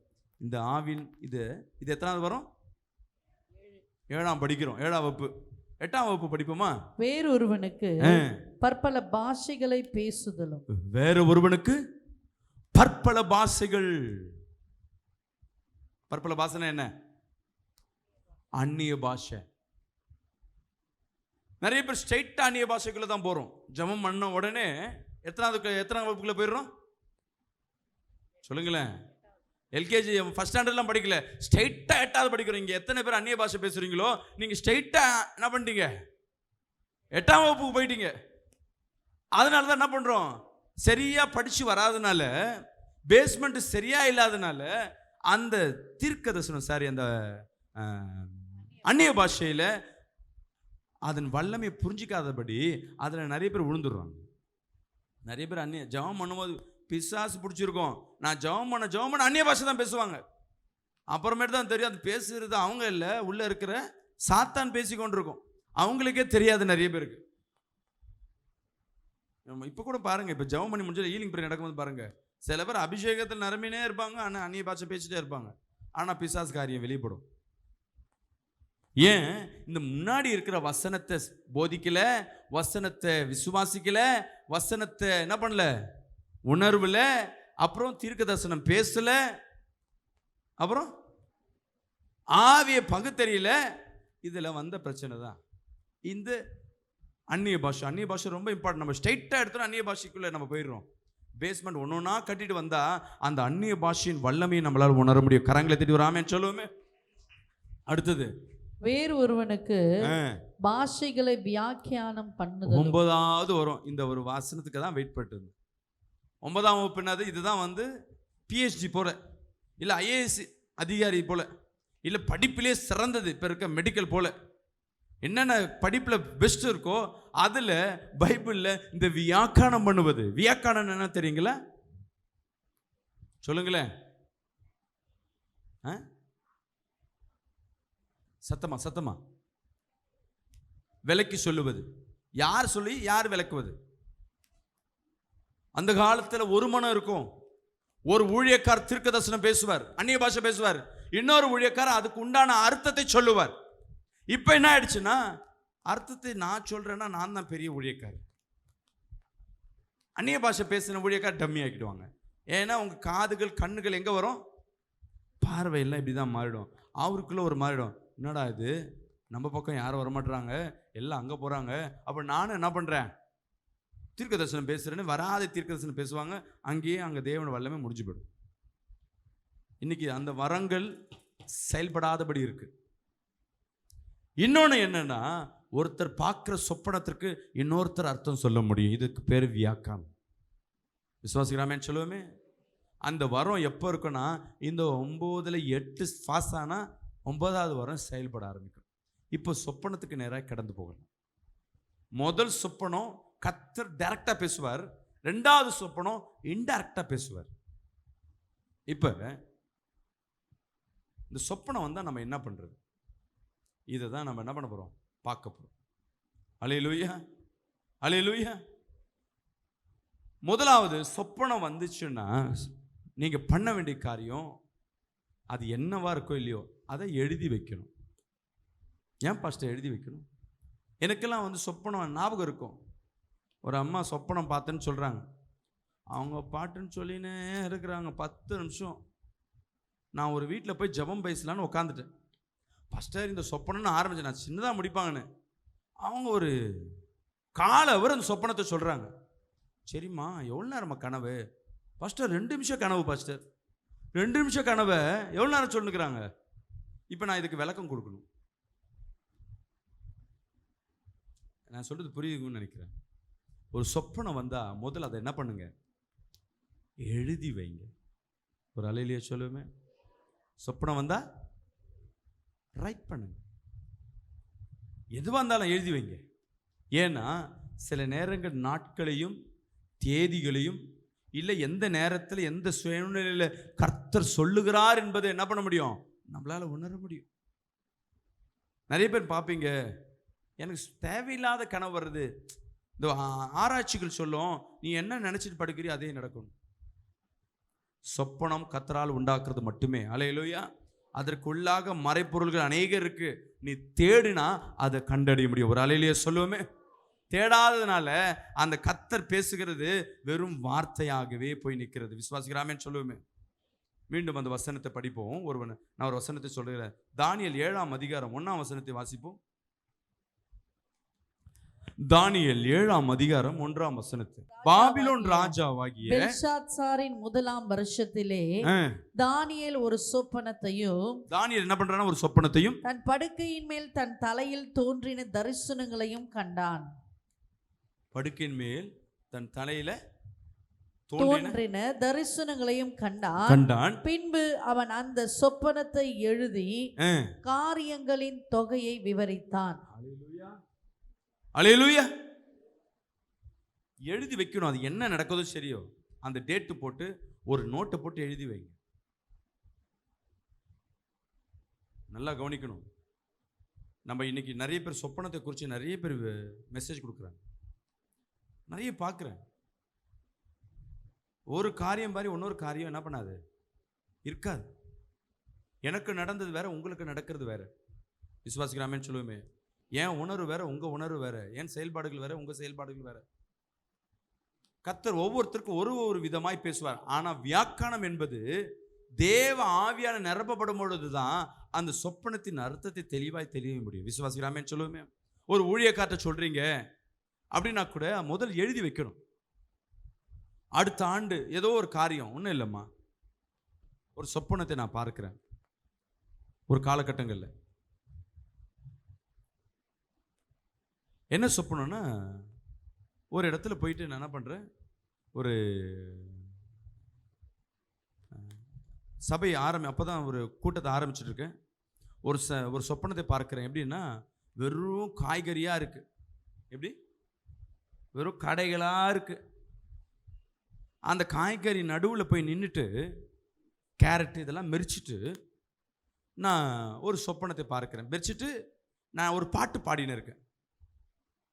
இது நான் ஊழியத்தை ஆரம்பித்த உடனே வந்த சொப்பனம். நான் என்ன ஆண்டவர், காய்கறியை மெரிக்கிறேன்னா, சில கனிகள் எல்லாம் நான் நசுக்கிறேன்னா, நான் சேதப்படுத்த போகிறேன்னா அப்படின்னு நான் நினைக்கிறேன். புரியலை எனக்கு. ஆனால் அதில் நின்றுட்டு நான் என்ன பண்ணுறேன், நல்ல சந்தோஷமாக பாடுறேன். இல்லை, இதோட அர்த்தம் எனக்கு என்ன புரியல. கேரட்டெல்லாம் மிரிச்சா என்ன அப்படின்னு வேதத்தை பார்க்குற, வேதத்தில் ஒன்றுமே தெரியல. 2 ஆண்டுகள் கடந்தது. என்ன மெசேஜ் கொடுக்கும்படியாக கோயம்பேடு மார்க்கெட்டுக்கு, பாஸ்டர் கோயம்பேடு மார்க்கெட்டில் ஒரு ப்ரேயர் நீங்கள் நடத்துகிறீங்களா அப்படின்னு எனக்கு கேட்குறாங்க. சும்மா தானே இருக்கிறேன், செவ்வாய்க்கிழமை ஈவினிங் நான் நடத்துகிறேன் அப்படின்னு சொல்கிறேன். நான் நினச்சி கோயம்பேடுன்னு ஒரு கூட்டம் நடக்கும், கடையில் தான் கூட்டம் அப்படின்னாங்க.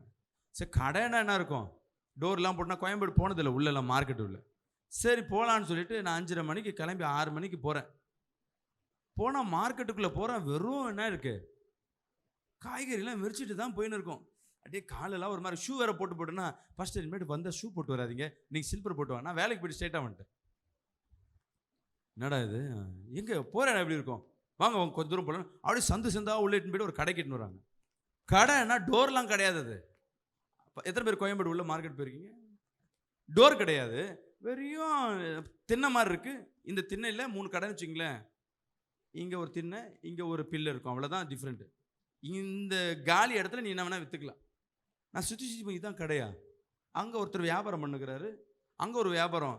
இந்த கடை ஹவுஸ் ஓனர், அந்த கடையை ஓனர் காலில் தான் வியாபாரம், நைட்டில் வியாபாரம் இல்லை, நைட்டில் நீங்கள் ஜெபம் பண்ணிக்குன்னு சொல்லிட்டாரு.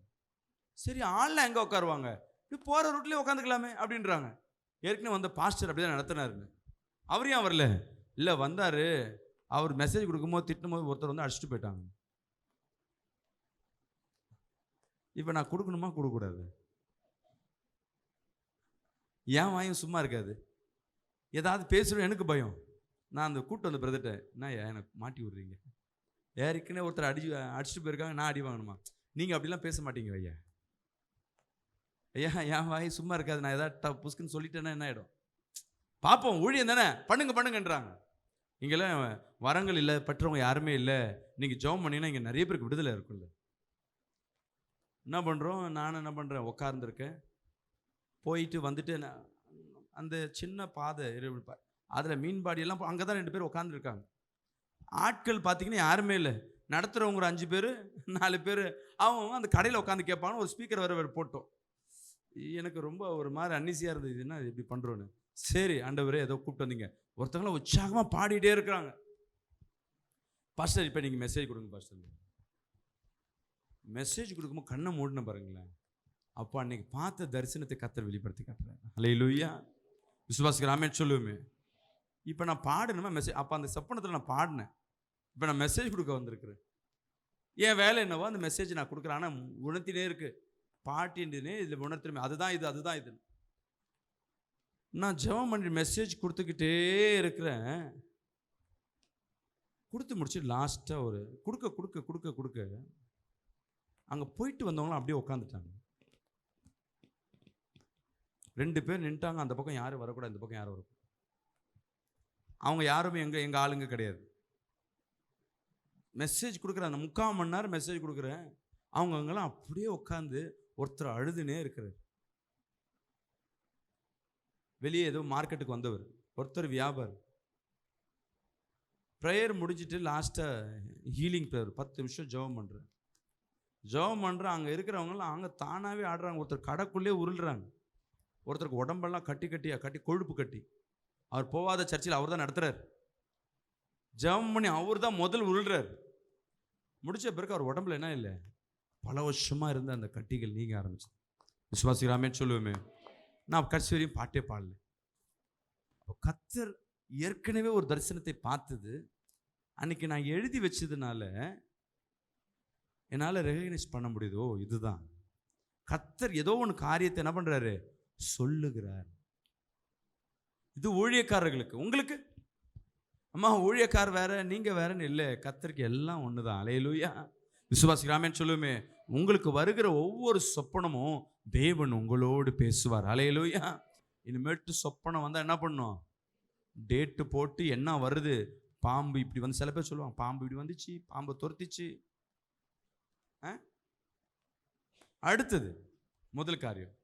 2வது சொப்பனம் வருதுன்னா எதுக்கு கர்த்தர் உனக்கு சொப்பனத்தை காட்டுகிறார்னா, நான் அடிக்கடி சொல்றேன், கர்த்தர் உங்களுக்கு பேசினார்னா எதை பேசுவார்ன்ற வாக்கு தத்தங்களையும், உங்களுக்கு இதை தரப்போற அதை போற பேச மாட்டார், எச்சரிப்பின் சத்தத்தை பேசுவார். அப்படின்னா என்ன அர்த்தம், வரப்போற ஆபத்தை. பாஸ்டர் யாருக்கோ அடிபடுற மாதிரி பார்க்குறேன் பாஸ்டர். மறைபொருளை உங்க வீட்டில் தெரிஞ்சவங்களுக்கு யாருக்கோ அடிபட்டு, நான் நினைப்பேன் அவங்க வீட்டுக்காக ஜெபம் பண்ணலான்னு யோசிச்சுட்டு இருப்பேன். நம்மளுக்கு கிடையாதுங்க. அவங்களுக்காக உங்களுக்கு ஏன் காட்டணும்? கடைசியில் பார்த்தா உங்கள் வீட்டில் யாராவது ஒருத்தர் அடிபட்டு வருவாங்க. முகங்கள் மாறி இருக்கும். அல்லேலூயா. விசுவாசிக்கலாமேன்னு சொல்லுவேன். ஒரு முறை இதே ஏரியாவில் ஆரம்பம், நான் விசுவாசியாக இருக்கும்போது என் சொப்பனத்தின் முதல் சொப்பனம் பார்க்குறேன். நல்லா ஜெபிப்பேன். நைட்டு ஃபுல்லாக உட்காந்து ஜெபிச்சுட்ருக்கேன். அப்போ ஊழியக்கார் கிடையாது, வெறும் விசுவாசிலையும் ஆரம்ப நல்ல விசுவாசி. எங்கள் வீட்டில் ஒரு பிரச்சனை நடக்குது. வீடு ஹவுஸ் ஓனர் காலி பண்ண சொல்லி கட்சி ஆளுங்களாம் எட்டுன்னு வந்து எங்களை வந்து அடிக்க வராங்க. அப்போ நானும் எங்கள் அம்மா மட்டும்தான் வீட்டில் இருக்கும். நான் நைட்டு ஜெபம் பண்ணிட்டு படுக்கிறேன். முந்தா நாள் போலீஸில் கம்ப்ளைண்ட் பண்ணிட்டு வந்துட்டேன். நான் நைட்டு ஜெபம் பண்ணுறேன், ஜெபம் பண்ணிட்டு படுக்கிறேன். என் சொப்பனத்தில் போலீஸ் ஒருத்தர் வராரு. நான் எங்கேயோ இருக்கிறேன், போயின்னு இருக்கேன்.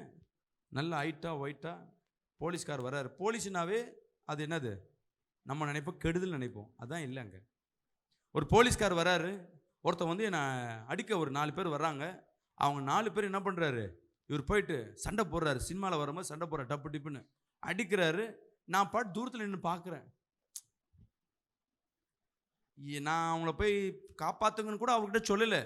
அந்த சொப்பனத்தில் தூரத்தில் இருந்து பார்க்குறேன். எனக்கு தொடர்ந்து வரவங்க அவங்கள பாட்டு அடிக்கிறாங்க, அவங்கள தரத்தானே இடிச்சிட்டு போகிறாங்க. அவ்வளோதான் சொப்பனம். நான் காலைல எந்திரிச்சிட்டு, என்ன இந்த சொப்பனம் இந்த மாதிரி வந்திருக்கு, போலீஸ்காரன்னா என்ன அர்த்தம், மாந்திரிகன்னு சொல்லுவாங்களே, யாரும் அது பண்ணிட்டாங்களே. கொஞ்ச நேரம் போச்சா காது ஒரு தப்புன்னு தட்டுறாங்க ஒரு 20 பேர். என்னன்னு கேட்டால், போலீஸில் கம்ப்ளைண்ட் பண்ணிட்டு வந்தேன்ல, எங்களே நீ போலீஸில் கம்ப்ளைண்ட் பண்ணுறியா, வா உன்னை வெட்டுறேன்ட்டு வெளியே ஒரு 20-30 பேர் கத்தியோடு நின்றுருக்காங்க இதே தெருவில். அப்படியே பயந்து போய் நிற்கிறேன். எங்கள் அம்மா அலறாங்க. நான் பேசணுன்னு நீ போய் போலீஸில் போகலாமா?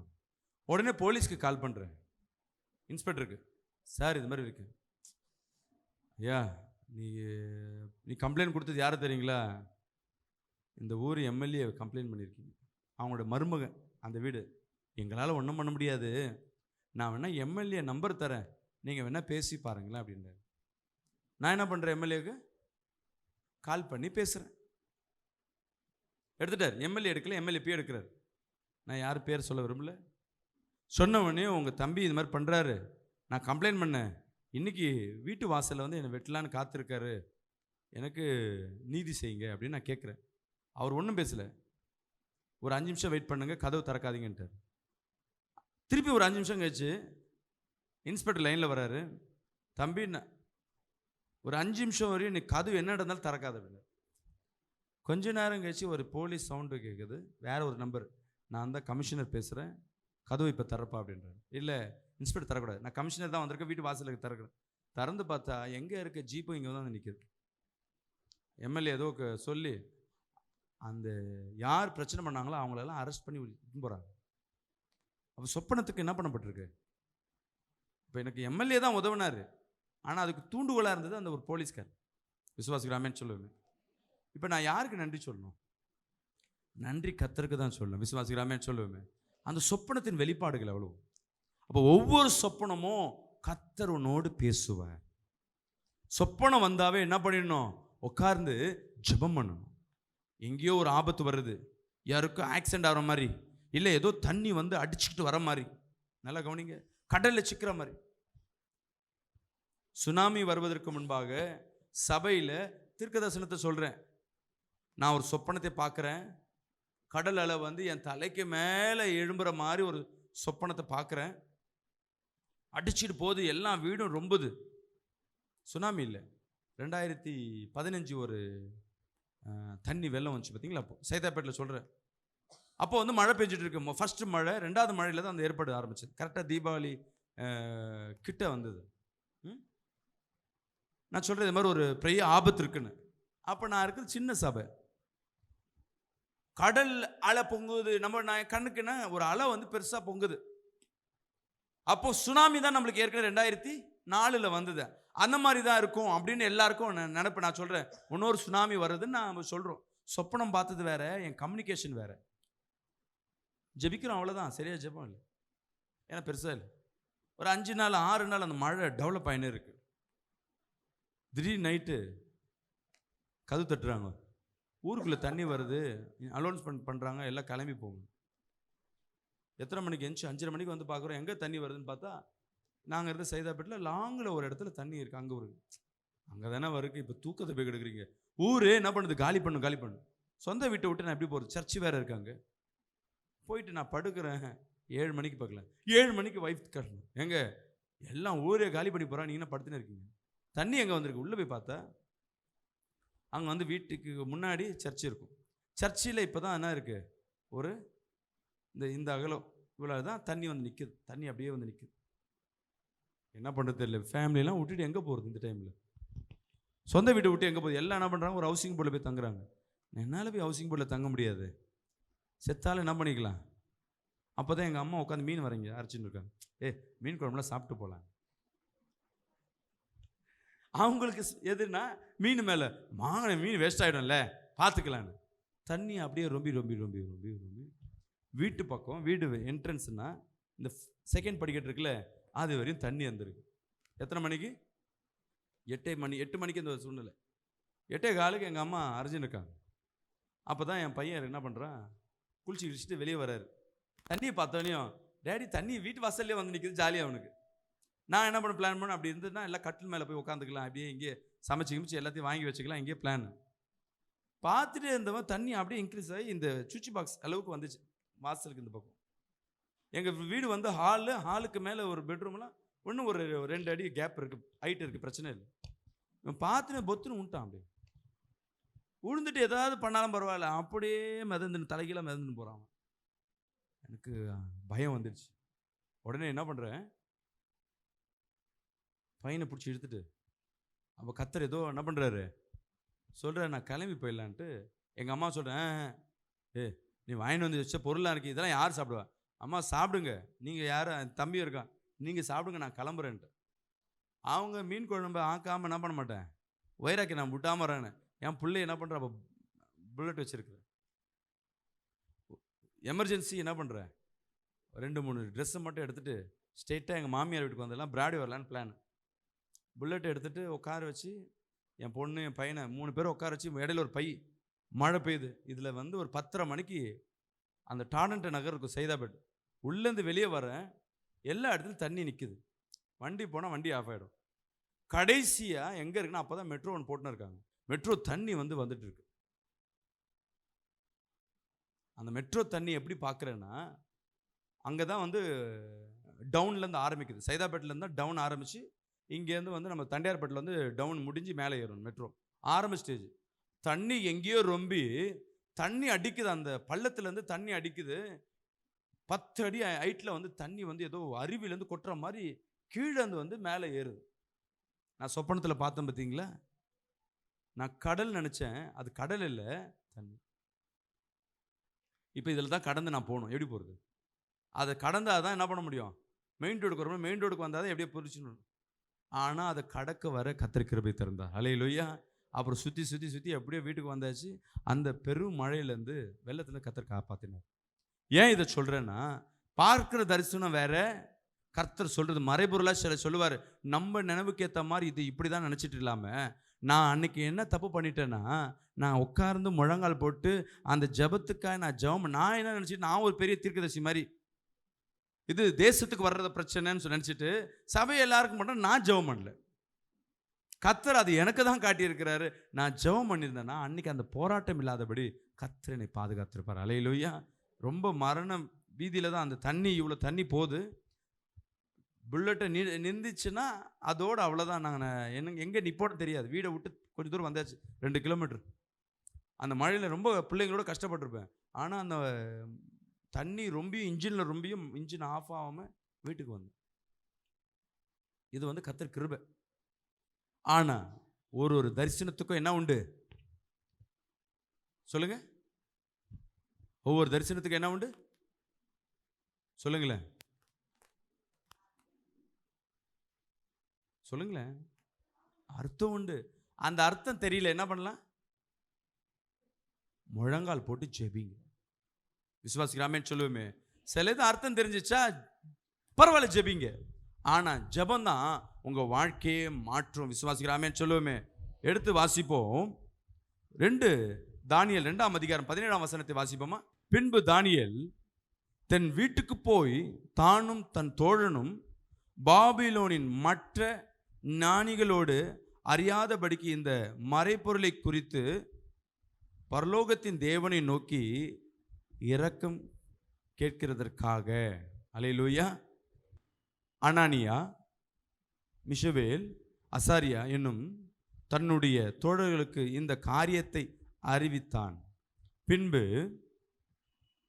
ராக்காலத்தில் தரிசனத்திலே தானியேலுக்கு மறைப்பொருள் வெளிப்படுத்தப்பட்டது. அப்பொழுது தானியேல் பரலோகத்தின் தேவனை ஸ்தோத்தரித்தான். இங்கே கவனிங்களா, அவன் முதல் நாள் ஜெபிக்கிறான், தரிசனத்தை குறித்து என்னன்னு புரியல. 2ஆவது நாள் ஜெபம் பண்ணிட்டு படுக்கிறான். 2ஆவது நாள் கர்த்தர் அந்த தரிசனத்துக்கு உண்டான அர்த்தத்தை கர்த்தர் சொல்லுகிறார். விசுவாசிக்கிறாமேன்னு சொல்லுவேன். நீங்க ஜெபம் பண்ணா கர்த்தரே உங்களுக்கு அர்த்தத்தை சொல்லுவார். விசுவாசிக்கிறாமேன்னு சொல்லுவேமே. அல்லேலூயா. இப்போ தானியேலுக்கு ஒரு சொப்பனம் வருது. கர்த்தர் போய் ஜெபம் பண்றான். ஆண்டவரே என்னன்னு தெரியல, இதுக்காக ஜெபிக்கிறான். 2ஆவது நாள் ஜெபம் பண்ணிட்டு படுக்கிறான். கர்த்தர் 2ஆவது நாள் முதல் நாள் பண்ண சொப்பனத்திற்கு விளக்கத்தை கர்த்தர் கொடுக்கிறார். தேவன் விளக்கத்தை கொடுக்கிறார்னா அதுல ஆசீர்வாதம் இருக்கும், அதுல விடுதலை இருக்கும். கரங்களை தட்டி ராமேன்னு சொல்லுவோமே. 3ஆவது என்ன பண்ணணும்? முதல் காரியம் சொப்பனத்தை, 2ஆவது என்ன பண்ணணும்? ஜெபிக்கணும். 3ஆவது வேதத்தோடு ஒப்பிடணும். விசுவாசிக்கிறாமேன்னு சொல்லுவோமே. அல்லேலூயா. 3ஆவது வேதத்தோடு ஒப்பிடணும்.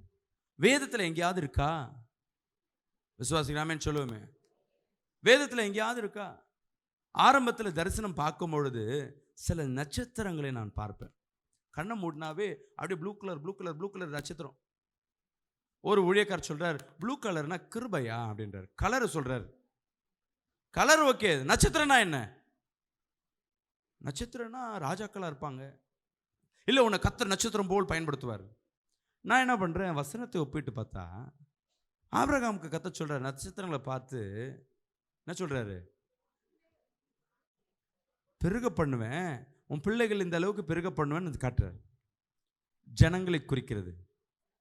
அல்லேலூயா. ஒரு நட்சத்திரம் புதிய ஏற்பாட்டில் பார்த்தோம். என்ன நட்சத்திரம்? வானத்திலிருந்து ஒரு நட்சத்திரம் இறங்கி வந்தது. இயேசு கிறிஸ்துவை குறிக்கிறது, ஜனங்களை குறிக்கிறது. இப்போ நட்சத்திரம்னா ஆட்களை குறிக்கும், ஜனங்களை குறிக்கும், நம்ம புரிஞ்சுக்கிறோம். இப்போ நல்ல வேதத்தை நீ படிச்சாதான் என்ன பண்ண முடியும்? வேதத்தில் இருக்க ரகசியம். சில பேர் கேட்குறாங்க என்கிட்ட, பாஸ்டர் நாய் வந்தால் என்ன பாஸ்டர்? அம்மா, பாம்பு வந்தாவே உன் வீட்டில் இன்னைக்கு மாந்திரிகத்தை அனுப்புகிறாங்கன்னு அர்த்தம், தெரிஞ்சுக்கங்க. இல்லை பாஸ்டர், அந்த பாம்பை நான் என்ன பண்ணிட்டேன், அடிச்சிட்டேன், கட்டையை வச்சு நல்லா நங்குன்னு அடிச்சு அமிச்சிட்டேன். இனிமேட்டு என் கட்டு முடிஞ்சிச்சு.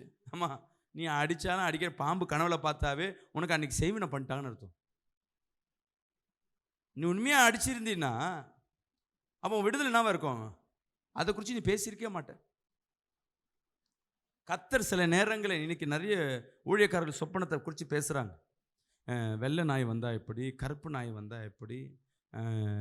இதற்கு தான் ஒரு ஊழியக்காரர்கள் தேவை. விசுவாசிக்கலாமேன்னு சொல்லுவேன். ஒருத்தருக்கு வர மாதிரி இன்னொருத்தருக்கு இல்லை, அது தெரிஞ்சுக்கிங்க நல்லா. நான் சில பேர் சொன்னேன், பாஸ்டர் இந்த பைபிளில் இருக்குது. ஒருத்தர் என்ன பண்ணியிருக்கிறாரு, சொப்பனத்துக்கெல்லாம் இந்த நம்பர் வந்தால் என்ன அர்த்தம், 1 வந்தால் இப்படி, 2 வந்தால் எப்படி, 7 வந்தால் எப்படி. ஒன்று சிம்பிளாக ஒரு தரிசனத்தை சொல்கிறேன் பாருங்களேன்.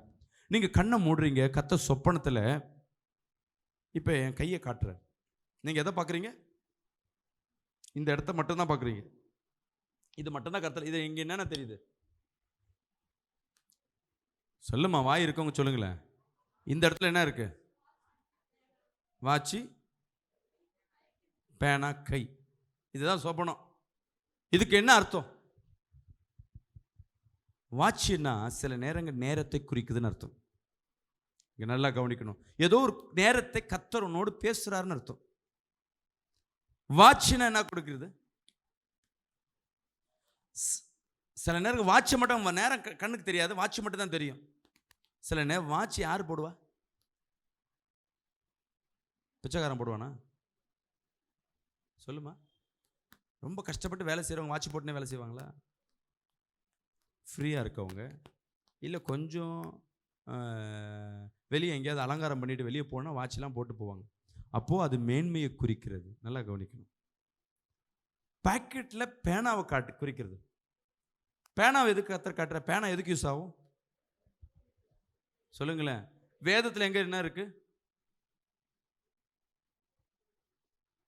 ஜீவ புஸ்தகம், அதில் உன் பேரை கிறுக்குவேன், எழுதுவேன், முத்திரை, மோதிரம், இப்போ நிறைய வார்த்தைகள் இருக்கு. இப்போ பேனா என்றால் உன் ராஜ்யத்தை குறிக்குதுன்னு அர்த்தம். விசுவாசிக்கலாமேன்னு சொல்லுவோமே. அந்த பேனா என்ன கலரு? வாட்சி என்ன கலரு?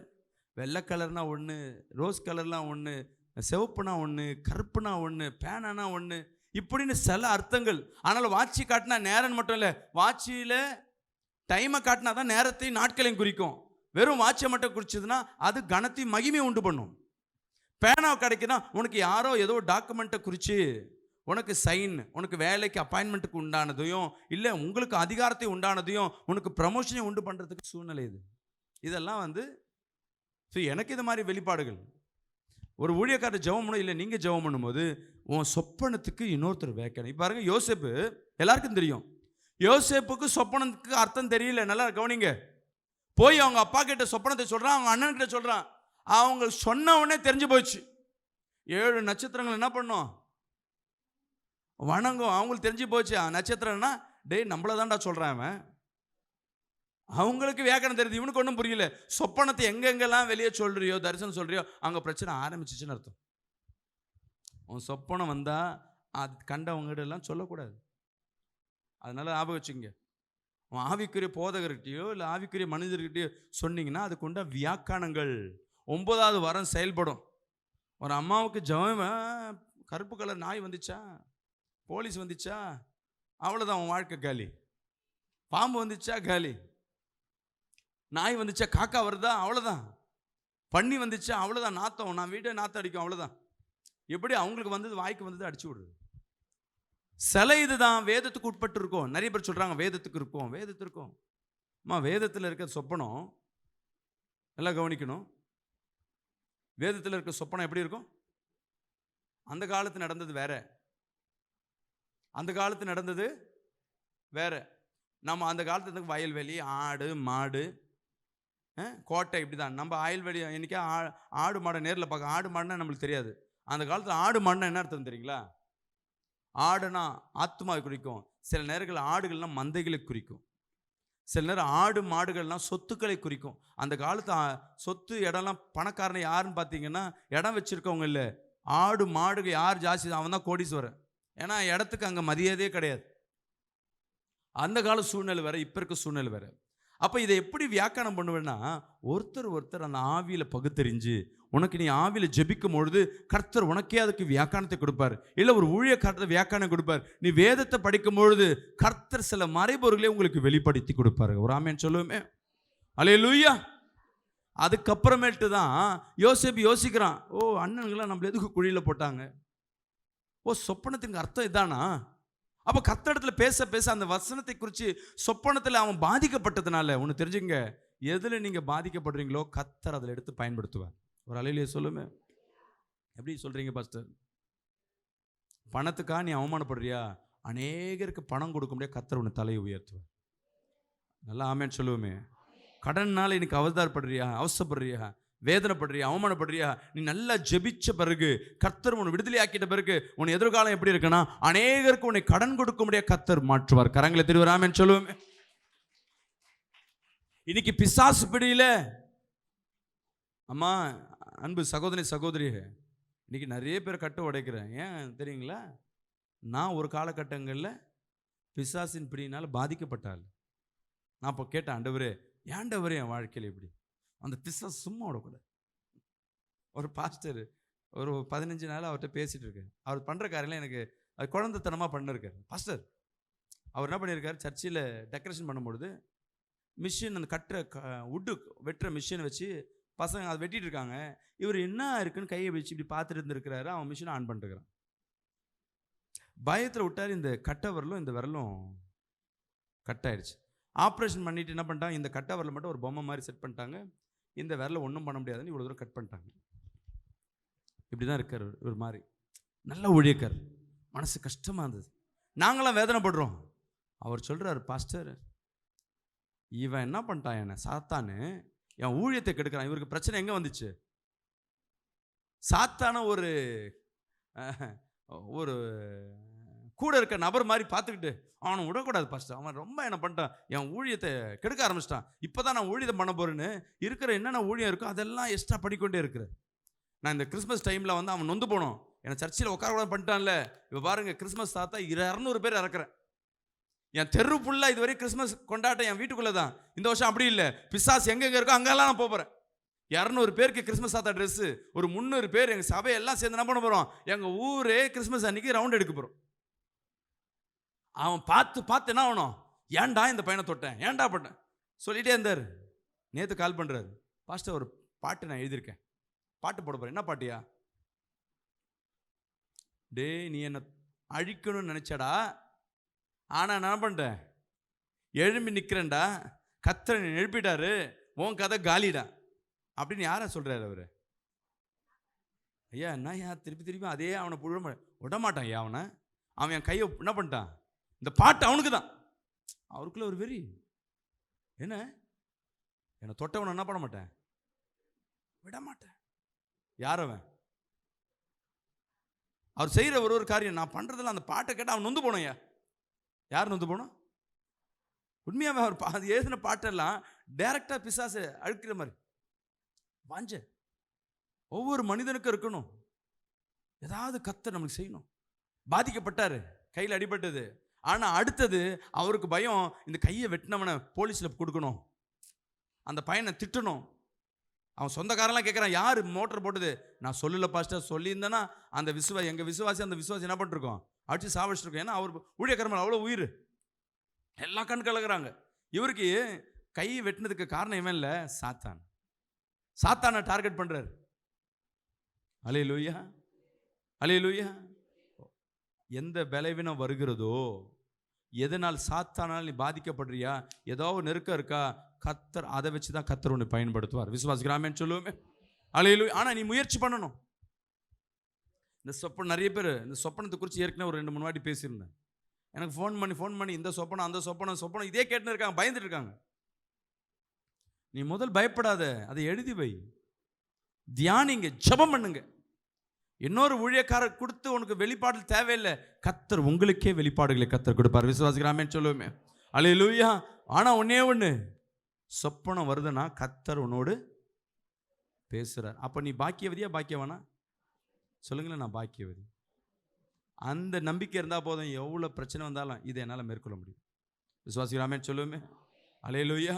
நீங்கள் எந்த சொப்பனம் வந்தாலும் முதல் பயப்படாதீங்க, கர்த்தர் என்னோடு இருக்கிற. சொல்லுங்களேன். அந்த ஊழியக்காரர் பேசும் போது அவர்கிட்ட பழகின அந்த கொஞ்ச நாளில் எனக்குள்ள ஒரு வெறி, நம்மளை யாராவது துன்பப்படுத்துறாங்கன்னா துன்பப்படுத்துறவங்களை பார்க்காதீங்க, இதற்கு காரணம் பிசாசு. அவனை சும்மா விடக்கூடாது. அல்லேலூயா. அவனுக்கு எது எது பிடிக்காதோ அதை செய்ய ஆரம்பிக்கணும். அவனுக்கு எது எது பிடிக்காது, ஜெபம் பண்ணா பிடிக்காது, துதிச்சா பிடிக்காது, ஆராதனை பண்ணா பிடிக்காது, ஜெப கூட்டம் வச்சா பிடிக்காது, வீட்டில் ப்ரேயர் நடத்தினா பிடிக்காது, அவர் தேவன் நாமத்தை சொன்னா பிடிக்காது, சாட்சி கொடுக்க பிடிக்காது. எது எது அவனுக்கு பிடிக்காதோ அதெல்லாம் நான் செய்வேன். விசுவாசிக்கிறாமேன்னு சொல்லுவோமே. சொல்லுங்களேன், சொல்லுங்க. சாத்தானுக்கு எது பிடிக்காதோ அதை நான் செய்வேன். அந்த வைராக்கியம் எடுத்து பாருங்க. இந்த சொப்பனம்லாம் ஒன்றும் இல்லாமல் போகுது. சொப்பனத்தை கண்டு என்ன பண்ணாதீங்க, முதல் பேனிக் ஆகாதீங்க, பயப்படாதீங்க. கர்த்தர் ஏதோ சொல்றாரு, புரியலையா, ஜெபம் பண்ணு. யார் வியாக்கியானம் பண்ணுவாங்க அவங்க கிட்ட போங்க.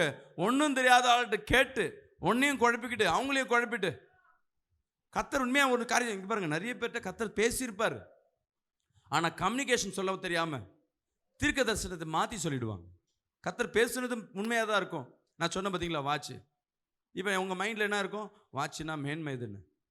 ஆனால் அடுத்தது உங்கள்கிட்ட ஒரு வாட்சை காட்டுவார், கருப்பு வாட்சாக இருக்கும். நீ நினைப்பேன், ஓ ஐஃபோன் வாட்ச் வாங்கி கொடுக்க போகிறார் உங்களுக்கு. இல்லை, மேன் பிடிக்கும். கருப்பு வாட்ச்னா என்ன அர்த்தம், உனக்கு மரணம் சீக்கிரம் வரப்போகுதுன்னு அர்த்தம். நேரம் சீக்கிரம் நெருங்கிடுச்சு, அதெல்லாம் ஒரு காரியம். அதை பார்த்துட்டு இது வந்தா இதுவா இப்படியா பாஸ்டர் நான் எனக்கு சொல்கிறேன்னா, இன்னைக்கு எனக்கு என்ன வெளிப்பாடு வருதோ ஆவியார் நிரப்புறா, அதில் நான் சொல்கிறேன். அந்த டைமில் நீ பார்த்த காரியத்திற்கு வேற ஒரு அர்த்தம் இருக்கும். அல்லேலூயா. நீ பார்க்குற எல்லா தரிசனத்தையும் வேதத்தில் என்ன இருக்காது, மறைமுகமாக தான் ஒப்பிட்டு இருக்கோம். நம்ம அந்தளவுக்கு ஞானம் கிடையாது. கர்த்தரிடத்துல கேள்வி, தானியேல் என்ன பண்ணுறான், கர்த்தரிடத்துல கேட்குறா, கர்த்தர் என்ன பண்ணுறாரு, அந்த மறைபொருளை வெளிப்படுத்தி காட்டுகிறார். நீங்கள் இன்னைக்கு எழுதி வச்சு பாருங்களேன், அடுத்த நாள் பார்க்கும் போது நீங்கள் உங்களுக்கு உங்களை அழியாமல் ஜெபம் பண்ணுவீங்க. நீங்கள் என்ன இன்னைக்கு பார்க்குறீங்களோ அதற்குண்டான அர்த்தத்தை கர்த்தர் பேசுவார். கரங்களை தட்டி வராமேன்னு சொல்லுவோமே. அப்படியே கண்களை மூடி எல்லாம் எழுந்து நிற்போமா. கர்த்தருடைய பரிசுத்த நாமத்திற்கு ஸ்தோத்திரம். நான் அயனாவரத்துலேருந்து வர்றேன். என் பேர் ஜெயந்தி. எனக்கு வயசு 65 வயசு ஆகுது. நானும் நிறைய சபைக்கு நான் இப்போ 2-3 வருஷமாக தான் போயிட்டுருக்கிறேன். ஆனால் இப்போ இந்த இடத்துக்கு நான் வர்றப்ப என்னோட இங்கே டெய்லி வரும்போதெல்லாம் ஆண்டவர் என்னோட பேசிகிட்டு தான் இருக்கிறாரு. வார்த்தை வழியாக என்னோட பேசுகிறாரு. இன்றைக்கி சொன்னாங்க, நீங்கள் எங்கே இருந்தாலும் அந்த சபையிலே கேளுங்கம்மா, அங்கேயே உங்களுக்கு விடுதலை உண்டுன்னு சொன்னாங்க. அதான எனக்கு உணர்த்திட்டு தான் இருக்கிறாரு ஆண்டவர். ஆனாலும் எனக்கு இந்த இடத்துல வார்த்தையை கேட்குறது என் மனசுக்கு ரொம்ப இதமாக இருக்குது. எனக்கு இங்கே ஒரு விடுதலை கிடைக்கிற மாதிரி இருக்குது. அதனால தான் நான் இங்கே ஓடி வர்றேன். இயேசுவின் நாமத்தினால எல்லாரும் நிறையா பேர் இங்கே வாங்க. எனக்கும் நிறைய பலகீனங்கள் இருந்துக்கிட்டு தான் இருக்குது. ஆனாலும் இந்த ஊழியத்தில் எனக்கு நான் ஒரு ஒப்பு கொடுத்தேன். ஒரு 6 மாதத்துக்கு முன்னாடி எங்கள் கணவர் இறந்தார். இறந்தோடனே நான் ஒப்பு கொடுத்தேன், நான் ஊழியத்துக்கு போகணும் அப்படின்னு நான் ஒப்பு கொடுத்தேன். ஆனால் ஆண்டவர் தினம் தினம் என்னை ஊழியத்துக்கு அழைச்சிட்டு போயிட்டே இருக்கிறாரு. நான் கிராம ஊழியத்துக்கும் போகிறேன், வீட்டு கூட்டத்துக்கும் போகிறேன். நிறைய ஊழிய பாதையில் போயிட்டுருக்கேன். நான் பலகீனத்துலேருந்து எடுத்து போட்டார் ஆண்டவர். நான் இந்த கால்கள் கையோட தான் நான் ஓடிட்டுருக்கிறேன். அதனால் நிறைய பேர் நீங்கள் ஆசீர்வாதத்தோடு இந்த மாதிரி சபைக்கு வரணும். அதுக்கு தான் நான் இயேசு நாமத்தினால வாழ்க வரணும் எல்லாரையும் வாழ்த்தி ஆசீர்வதிக்கிறேன்ப்பா. ஆமென். கர்த்தர் வார்த்தையோடு அவர்கள் மத்தியில் பேசினார். வேற ஏதாவது சாட்சி இருக்குங்களா? மேடம், எனக்கு ரொம்ப தலைவலியாக இருந்துச்சு. இப்போ தலைவலி நீங்கி போயிடுச்சு. ஆமென். அடுத்து எனக்கு பிரிந்த குடும்பம் ஒன்று சேர வேண்டும் மேடம். அதுக்காக ஜெபம் பண்ணிடுங்க மேடம். நாமக்கல்லேருந்து வரீங்களா? நாமக்கல்லேருந்து வராரு. தலைவலியோடு இருந்த எத்தனை நாட்கள் தலைவலி இருந்ததுங்கய்யா? 1 வருஷமா இருக்கு மேடம். 1 வருடமா இருந்த தலைவலி இப்போ ஜெபிக்கிற வழியில கர்த்தர் தொட்டிருக்கிறார். கரங்களை தட்டி கர்த்தர் கொடுத்த சுகத்திற்காய் ஸ்தோத்திரம். கர்த்தருடைய பரிசுத்தத்துக்கு ஸ்தோத்திரம். பலகீனம் இல்லை, எனக்கு சாட்சி போன வாட்டி சொல்லியிருக்கணும். ஹீலிங் ப்ரேயருக்கு வந்து நான் அப்போது 4 மாதம் ஆகுது நான் தூங்கி. எங்கள் அக்கா இறந்துட்டாங்க. அதில் அவங்க செத்தது வந்து அப்படியே கண்ணில் வந்துச்சு. அது தூக்கமே கிடையாது. போன வாட்டி எனக்கு வந்து சிஸ்டர் வந்து எனக்கு ஜெபிச்சாங்க போன வாட்டி. அதுலேருந்து 4 மாதத்தில் நல்லா தூங்கினேன். அதுக்கப்புறம் என்னவோ எப்படி சொல்கிறதுன்னு தெரியல. இங்கே ஜெபிக்கும்போது எனக்கு பேசவே முடியல, பதட்டமாக. அதனால தான் என்னால் பேச முடியல. உட்காந்துட்டு ஏதோ வந்து என்ன சொல்கிறது, எனக்குள்ளேருந்து ஏதோ போன மாதிரி இருக்குது. வீட்டில் ஏதோ கட்டு இருக்குது, அது உடஞ்சி அப்படியே பேச முடியாத டப்புன்னு விழுந்துட்டேன். அதான் பேச முடியாத உட்காந்து. கர்த்தருக்கு கொடான குறி ஸ்தோத்திரம். வலி ரொம்ப இருந்தது எனக்கு. மாதம் மாதம் கால் வலி வரும். எனக்கு தெரியாது, இந்த இடத்துக்கு வந்து எனக்கு கால் வலி போயிடுச்சு. ஸ்தோத்திரம். எவ்வளோ வருஷமா கால் வலி இருக்கு? அமாவாசைக்கு எனக்கு கால் வலி வரும். எனக்கு காலெல்லாம் வீங்கிடும், ஜுரம் வந்துடும். இப்போ வந்து இந்த இடத்துல வந்து காலை வச்ச உடனே எனக்கு கால் வலி போயிடுச்சு. ஸ்தோத்திரம்.